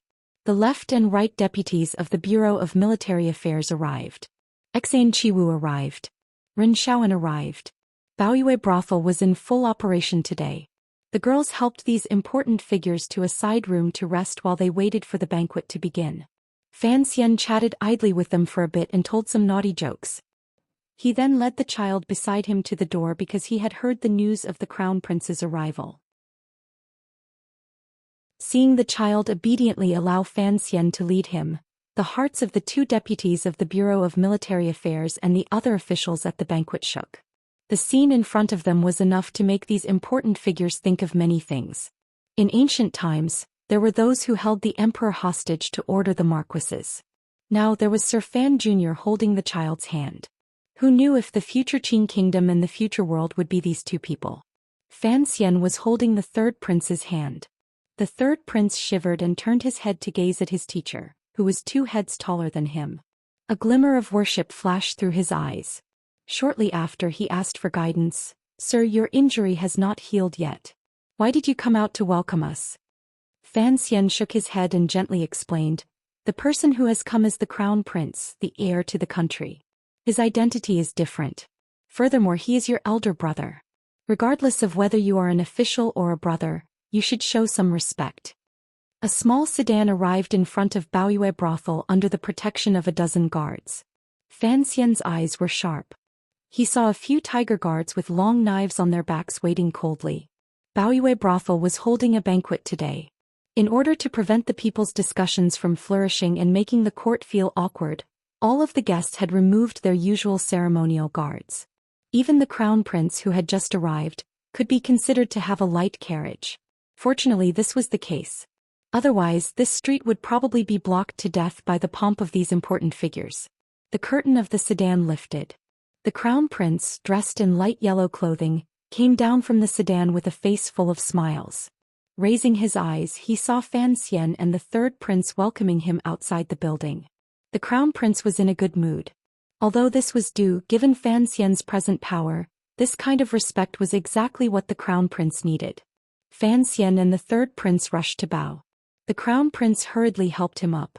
In a moment, everyone in the building knew the crown prince had arrived and quickly came out to welcome him.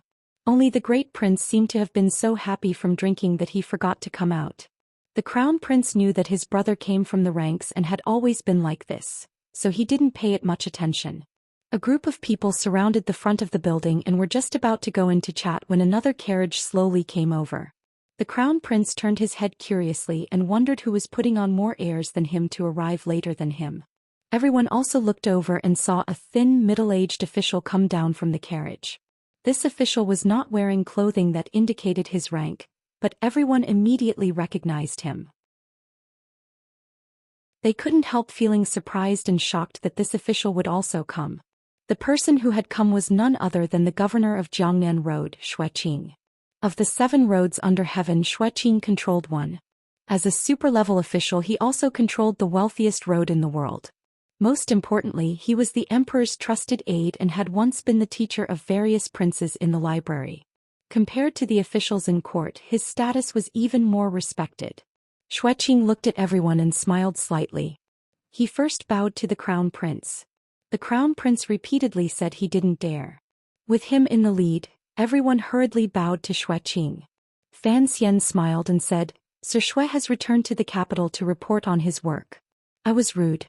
Thinking of how we have worked together in Jiangnan this year, I have received your favor, so I took the liberty to invite you over." Everyone made an "oh" sound and laughed that Sir Fan Jr.'s face was so big that he had even invited Governor Xue over. In their hearts, they wondered if it was because of the attack in the valley that Fan Xian wanted to demonstrate his might to some power that he had even brought Xueqing over. These major figures couldn't be blamed for thinking this. The banquet in Baoyue brothel could be considered a gathering of the younger generation. Old people like Director Chen and Shu the scholar would not dare to disturb them. Even if they wanted to invite them, the emperor would probably not allow it.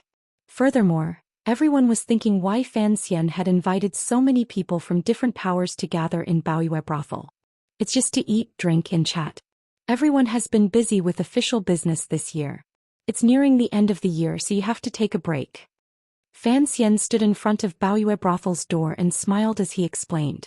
He then saw a group of people walk over. At the front was the second prince, the one who looked very similar to Fan Xian. His temperament and aura seemed to be carved from the same mold. Yet he had fought with Fan Xian in Jingdou the north and Jiangnan until blood flowed like rivers. Of course, the temporary victor was Fan Xian. Fan Xian and the second prince met each other's eyes. With great tacit understanding, regardless of who was first or who was first, regardless of status, they raised their hands at the same time, slightly bent their waists and bowed. Then the corners of their mouths twitched slightly.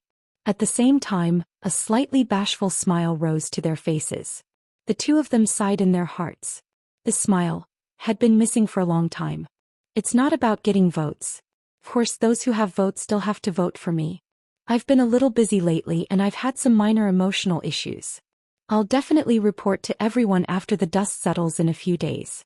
My condition might be a little worse in the next few days, so I'll report to everyone in advance. Please understand. Today's chapter can only be said to be about the same as usual, but the last 3 sentences were very beautiful. Let me be narcissistic. To be continued. If you want to know what happens next, please log on to www.chidian.com. There are more chapters.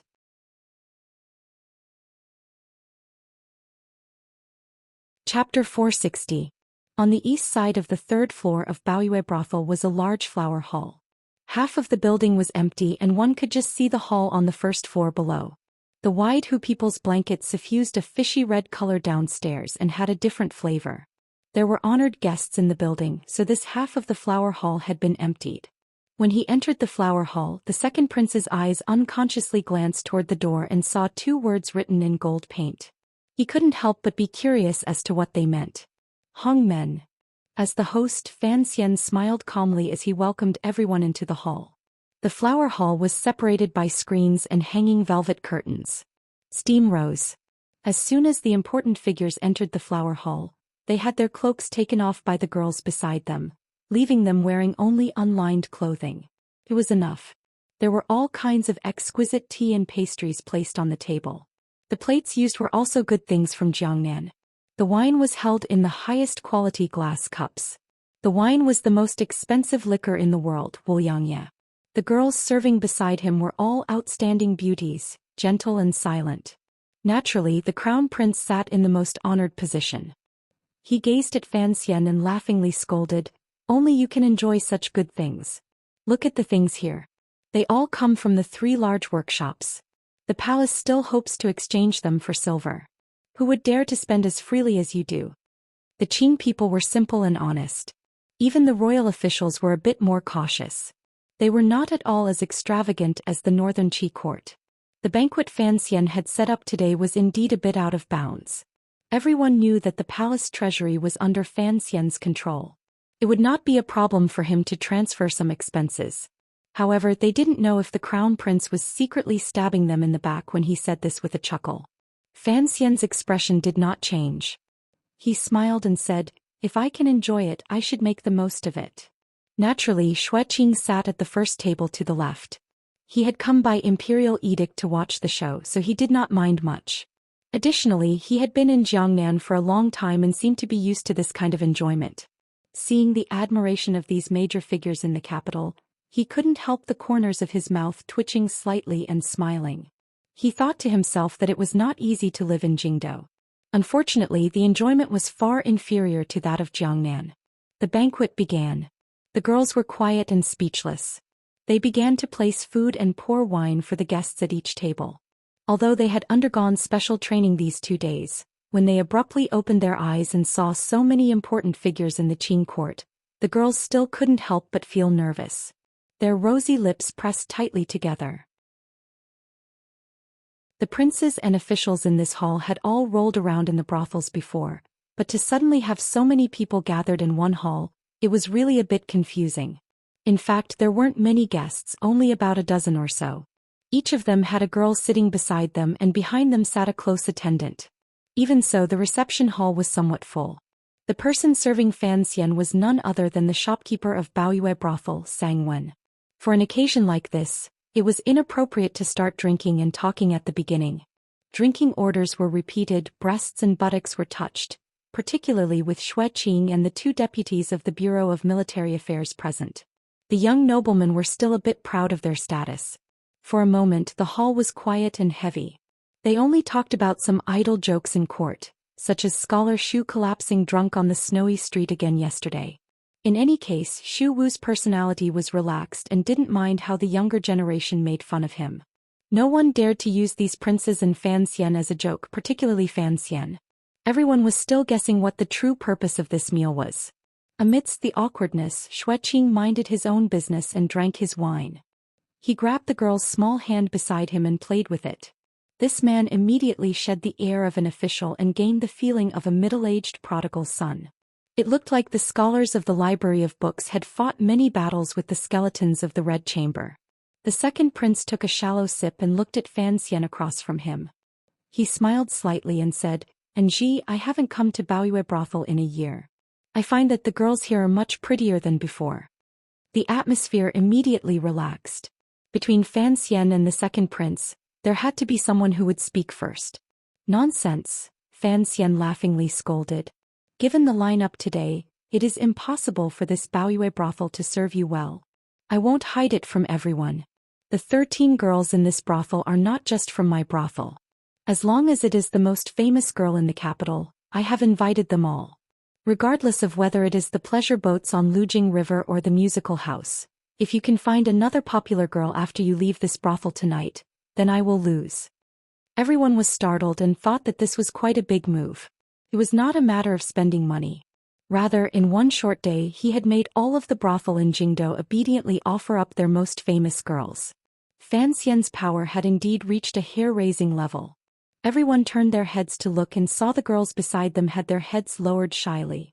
After a closer look, everyone couldn't help but laugh.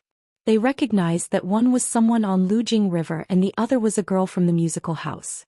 They were all old acquaintances. Only the second prince's gaze dimmed a little. Speaking of which, it was absurd. Of the dozen or so girls in the brothel, 4 belonged to the Lujing River affairs that Li Hongqing had previously been responsible for. However, Yuan Meng had died in Jiangnan Shiqing, or had defected to Fan Xian, and Li Hongqing had been grounded by King Jing. He raised his head and glanced at Fan Xian from a distance. He saw that Fan Xian's expression was calm. However, there was a not quite there smile in his eyes. For a moment he wasn't sure if Fan Xian wanted to use this small matter to demonstrate his might or if he had other thoughts. The second prince smiled slightly and said, "Baoyue Brothel's management is successful. Presumably, it is all because of Miss Sang's clever and discerning eyes. I offer you a toast." After saying this, he raised the wine cup in his hand and offered a toast to Sangwen by Fan Xian's side. For him to address himself as a prince, it was in line with his usual gentleness. Moreover, in a romantic setting, it would be meaningless to just talk about seniority. The crowd did not mind, but they were curious. Why was the first toast to Sangwen? Where did this put the host of the day, Fan Xian? At this moment, Sangwen was leaning against Fan Xian's side. She picked up a strand of moss and brought it to his lips. Suddenly hearing these words, she couldn't help but start and turn her head to glance at Fan Xian. Fan Xian smiled slightly and nodded. Sangwen stood and bowed slightly toward the second prince. She drained the cup and did not wait for the second prince to say anything. She poured herself another cup and invited the crown prince and great prince, who were sitting at the head of the table. The crown prince was a bit strange today. He only cared about teasing the beauty in his arms. The beauty was being coaxed by the heir to the throne of a country. Her entire body had long gone soft. The crown prince looked very pleased and completely ignored the turbulent undercurrents between the second prince and Fan Xian at the banquet. However, the great prince and Sangwen drank a cup and sighed. The second prince's expression did not change.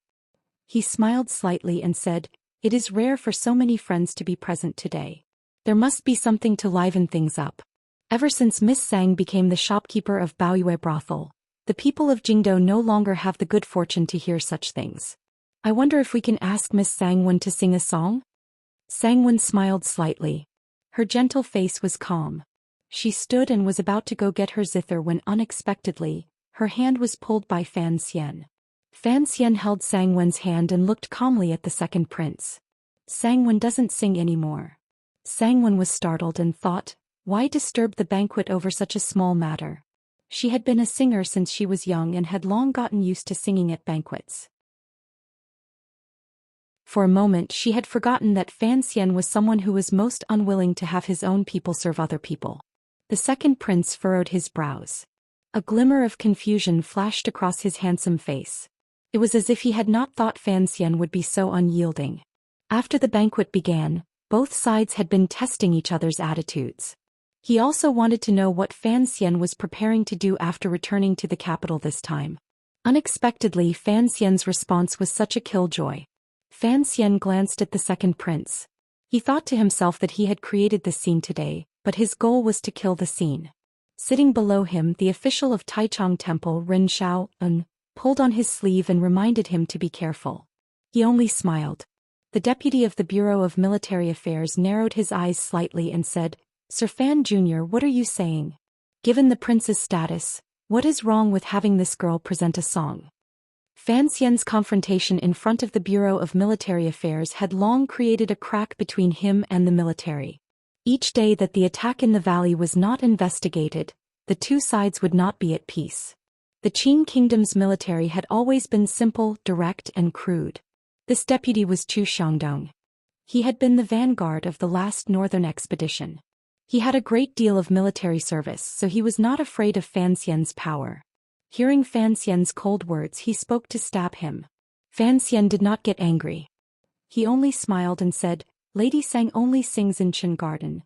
If Deputy Chu wants to hear it, go outside the capital and ask Director Qin. There is no point in asking me." The words Director Qin were tossed out. The second prince smiled and didn't say anything more. The expression of the Deputy Chu of the Bureau of Military Affairs also changed. He forcefully swallowed the vicious words he was about to say back into his stomach. "Drink." Amidst the awkwardness, the great prince, who had been silent for a long time, suddenly raised his cup and roared. He had come from the military and had a bold personality. He had wanted to make up for Fan Xian's relationship with the military and, at the same time, make the gap between his brothers smaller. Seeing the strange situation at the banquet, a strange anger surged in his chest.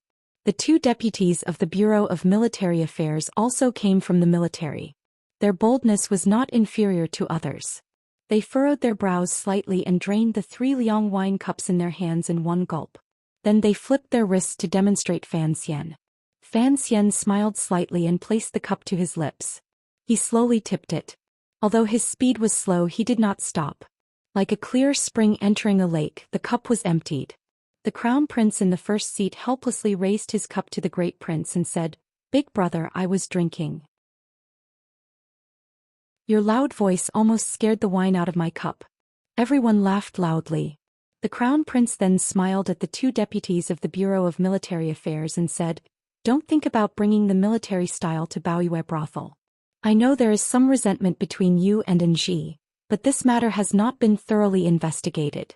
Why should there be resentment between officials? Even if there is resentment, don't compete in drinking." He pointed at Fan Xian and smiled at the two deputies of the Bureau of Military Affairs. "Have you forgotten? The year before last, Sir Fan Jr. drank 3,000 cups in one night and made that Marquis of Northern Qi drink like a dead pig. When it comes to alcohol tolerance, Enji is not afraid of you old men in the military." As a member of the Eastern Palace, Xin Chiwu knew what his master wanted to do. He quickly followed along and said, "Generals, I feel that there is no harm in competing in drinking with Sir Fan Jr. After that night, Sir Fan Jr. has not composed poetry. If we can make him write another 300 poems and have the Banxian's High Poetry Anthology continue, the Bureau of Military Affairs will have done a great service to the world. I'm afraid even the Emperor will be incomparably happy." After these words were said, everyone agreed. Even Xueqing became interested. He invited Fan Xian to drink a few cups and then forced the two deputies of the Bureau of Military Affairs to compete in drinking with Fan Xian. After a mouthful of wine, the atmosphere immediately became much livelier. Fan Xian's boldness in drinking also made the two deputies of the Bureau of Military Affairs feel much better. The second prince suddenly smiled and said, "Speaking of Enji not composing poetry after that night, it is truly a great loss to the world. However, I heard that when Enji was in Northern Qi he had written a small poem for that Northern Qi saint girl. I wonder if this is true. This was the most famous scandal in the world last year. The Northern Qi people were unhappy in their hearts, but the Qing Kingdom people were incomparably happy." Hearing these words, the slightly tipsy figures all began to make a ruckus. They insisted on hearing Fan Xian talk about the specifics of the story. Fan Xian smiled and scolded them. Naturally, he wouldn't go into detail. He casually brushed them off. Out of the corner of his eye, he glanced at the crown prince and felt a bit surprised. This crown prince was indeed much more promising than he was 2 years ago. However, the real power in the crown prince's hands was gradually decreasing. He just watched him and the second prince fight like this. Did he want to reap the benefits? But where did his confidence come from? He wasn't his father. The banquet gradually came to an end. Everyone's spirits gradually rose. The great prince stood and grabbed those people, forcing them to drink. Fan Xian snickered as he watched this scene. He thought that this person had probably been too strictly disciplined by the great princess of Northern Qi in his manner. Now that he finally had a chance to come out and be at ease, he wouldn't let this opportunity go. Fan Xian then looked at the crown prince, who seemed to be a bit drunk, while the second prince still maintained a sober expression. He couldn't help but smile slightly and open his mouth to say, "I haven't returned to Jingdo in a year. I rather miss everyone in the capital." His expression suddenly changed. He sighed sadly and said, "It's a pity that before we entered the capital we were ambushed by bandits. 12 people died under my command. These people were all officials of the Overwatch Council, talents of the court. They worked hard for the court in Jiangnan and finally had the chance to return to Jingdo to reunite with their families. Yet they died tragically 12 li outside of Jingdo. Those women and children who were waiting for their return at home are probably still living in misery at home." He raised the strong wine in his cup and drained it in one gulp. In a low voice he said, "Thinking of this wine, I really can't drink anymore." The flower hall on the 3rd floor of Baoyue brothel suddenly quieted down. They knew that the highlight of the night had finally arrived. In a quiet little alley about 5 li away from Baoyue brothel, a group of black-clothed people suddenly appeared at the mouth and end of the alley, blocking the alley tightly. The leader, Mu Tai, looked at the 3 people in the alley with a heavy expression. Pointing at the leader, he said, "Are you called Yang Gongqing?" The leader's right hand slowly pressed against the bulge at his waist. Coldly he said, "Yes, what advice do you have?" Mu Tai revealed his teeth in a smile. A strange expression flashed across his dark face. "I want to confirm your identity as one of the 8 generals in case you kill the wrong person." He then flashed his body and left. The 2 groups of black-clothed people at the mouth and end of the alley silently charged over. If you want to know what happened next, please log on to www.chidian.com. More chapters. Support the author. Support original reading.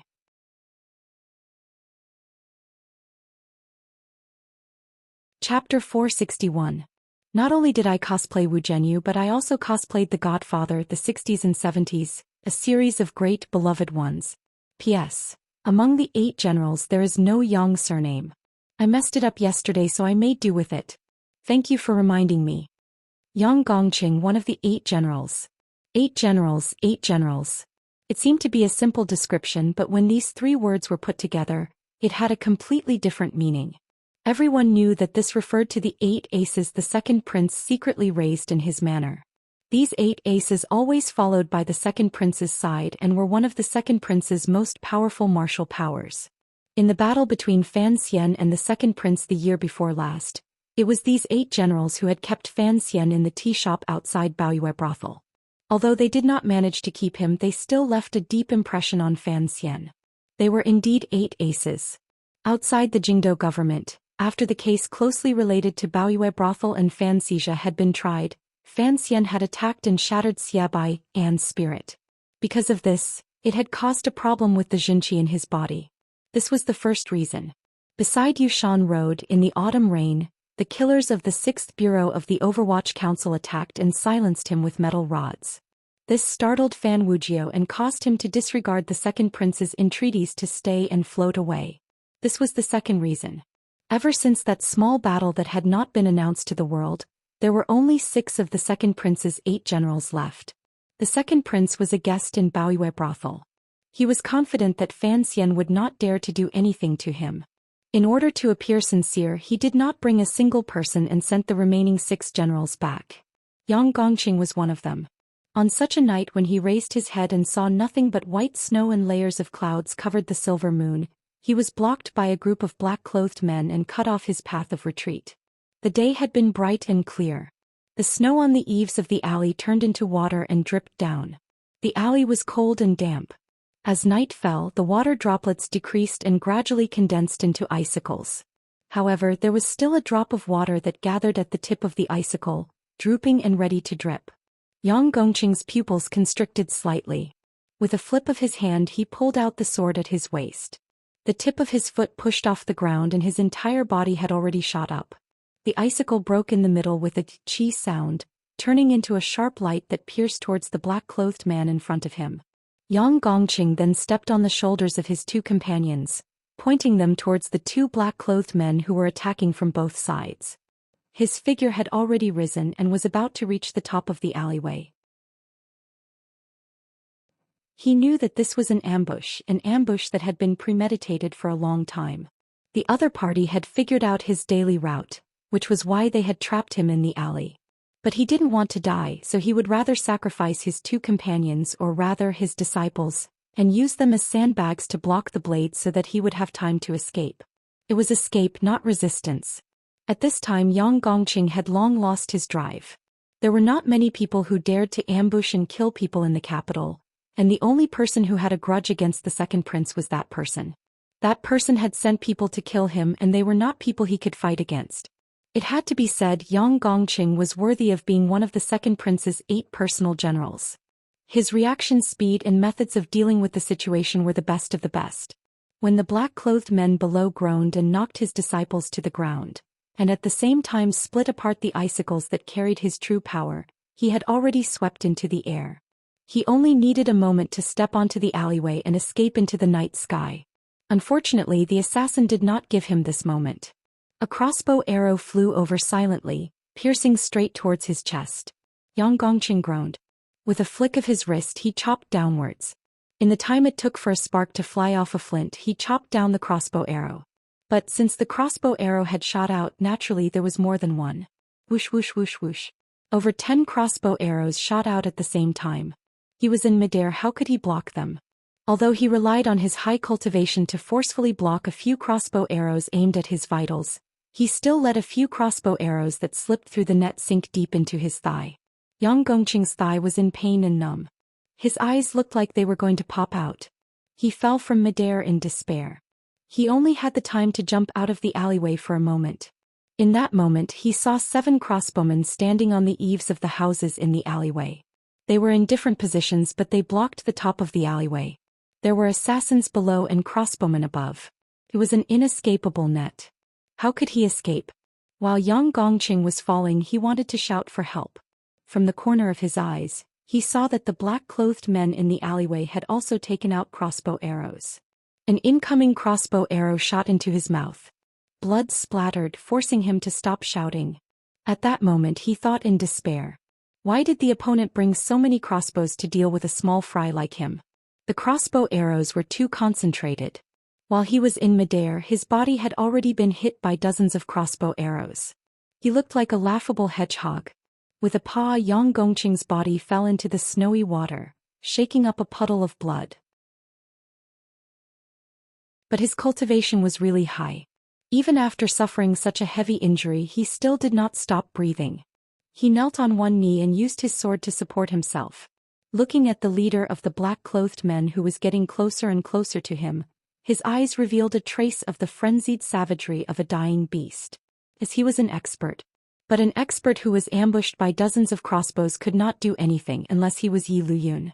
Fresh blood flowed down the densely packed crossbow shafts, flowing out his essence, chi, spirit, blood and soul. Yang Gongqing's throat gurgled but he refused to collapse. The leader of the black-clothed men walked in front of him. With a backhand he pulled out the straight blade at his waist. The blade was as bright as snow without a speck of dust. The majority of the icicles on the eaves of the alley had already been chopped off, leaving only a few lonely icicles. The snowy water that had been accumulating for a long time finally converged into a large round bead of water. It dripped down, dripping into the bloody water in the alley with a light sound. The leader of the black-clothed men pulled out his blade and silently chopped down. With one strike, Yang Gongqing's head fell off cleanly. Yang Gongqing's headless body remained kneeling. The black-clothed leader waved his hand. The crossbowmen standing on top of the houses flipped over and fell to the ground. The assassins in the alley silently moved forward and took away all the crossbow arrows. Then they erased all traces in the alley. The group of people took off their black clothes and disguised themselves as ordinary commoners. They left the alley and merged into the seemingly unchanging life of the capital. The alleyway was quiet as if no one had ever been there. However, there were 3 more corpses.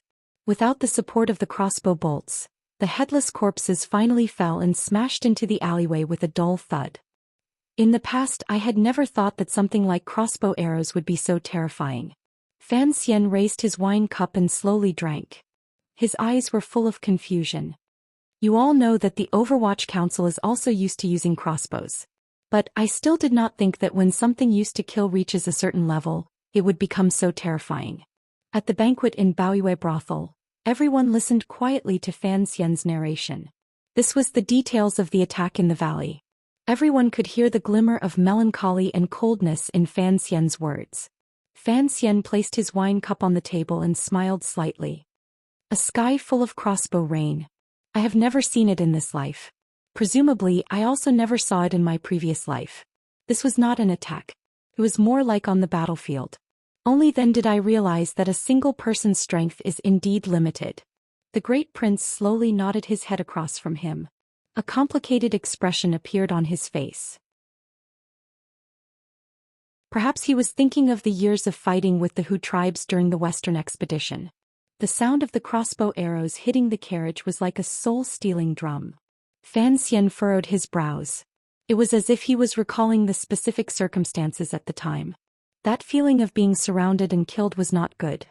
The crown prince sighed and comforted him. Fortunately, it is already over. Enji, you are able to survive. Those rebels and traitors will be punished one day. The court is currently investigating. Presumably, there will be a result in a few days. Thank you, Your Highness. Fan Xian raised his cup to everyone and smiled. Yes, at least I survived. Presumably, many people will be disappointed. Even the city-guarding crossbows were used, yet they were still unable to kill me. What does this mean? No one replied to his words. The expressions of the 2 deputies of the Bureau of Military Affairs were not good. Without question, the attack in the valley involved the military. Although the court's investigation had not yielded any results, this was already an ironclad fact. When Fan Xian spoke to this point, the military elders could not help but secretly speculate. I am a very confident person. Fan Xian indicated that he had already finished his cup. Fan Xian indicated that he had already finished his cup and smiled. Including the emperor and the director, the elders have all asked me why you are so confident. Everyone listened attentively, but a feeling of absurdity grew in their hearts. At this moment, all the important figures of the Qin kingdom were present, as well as the crown prince and 3 princes. However, once Fan Xian opened his mouth, everyone's attention would be drawn to him. This was not only because he was the host of the banquet. It was also because everyone seemed to unconsciously admit that he was the person with the most power. This was truly absurd. Perhaps in history there had been powerful officials who overturned the court and were known as 9,000-years-old eunuchs. However, there had never been such a young and intimidating illegitimate child of the royal family, and a dazzling one at that. Everyone unconsciously glanced at the crown prince. The crown prince was smiling slightly as he listened to Fan Xian speak. There was not a trace of unease in his expression. On the contrary, it was filled with comfort and understanding. The great prince coughed gently. Fan Xian's left hand gently played with the large wine goblet. His gaze looked at the 1-foot table in front of him as if he was looking at a beautiful scene. Why am I so confident? Because I believe that I am the luckiest person in the world. No one's luck can be better than mine. A person who had clearly died had mysteriously come back to life and had lived such a colorful and even bizarre life. This kind of luck needed to be slowly celebrated in the years to come. Fan Xian smiled and said, I said earlier that the Overwatch Council is also used to using crossbows. Those crossbows cannot kill me. My enemies will certainly not be as lucky as me. In the Overwatch Council not far from the royal palace, in the secret room that Director Chen liked to stay in, Yan Bingyun was wearing a pure white cotton robe. He stared at the files on the table in a daze. A moment later he sighed and rubbed his temples. He felt that the soreness there was difficult to stop. There was a knock on the door. An official of the Second Bureau's intelligence department flashed in and handed him 3 small bamboo tubes sealed with wax. Yen Bingyun used his fingernail to pry open the wax seal. He took out the intelligence report inside and scanned it. He then brought it closer to a candle to the side and burned it. Under the strange gaze of the intelligence official, he said tiredly, "Tonight's matter will not be recorded." The official of the intelligence department immediately lowered his head in acknowledgement and said, "Of the 43 targets, 3 have already been eliminated." Yen Bingyun seemed to have a headache. Hearing these words, he shook his head in annoyance and waved his hand to indicate that he understood and had him leave. The secret room returned to silence.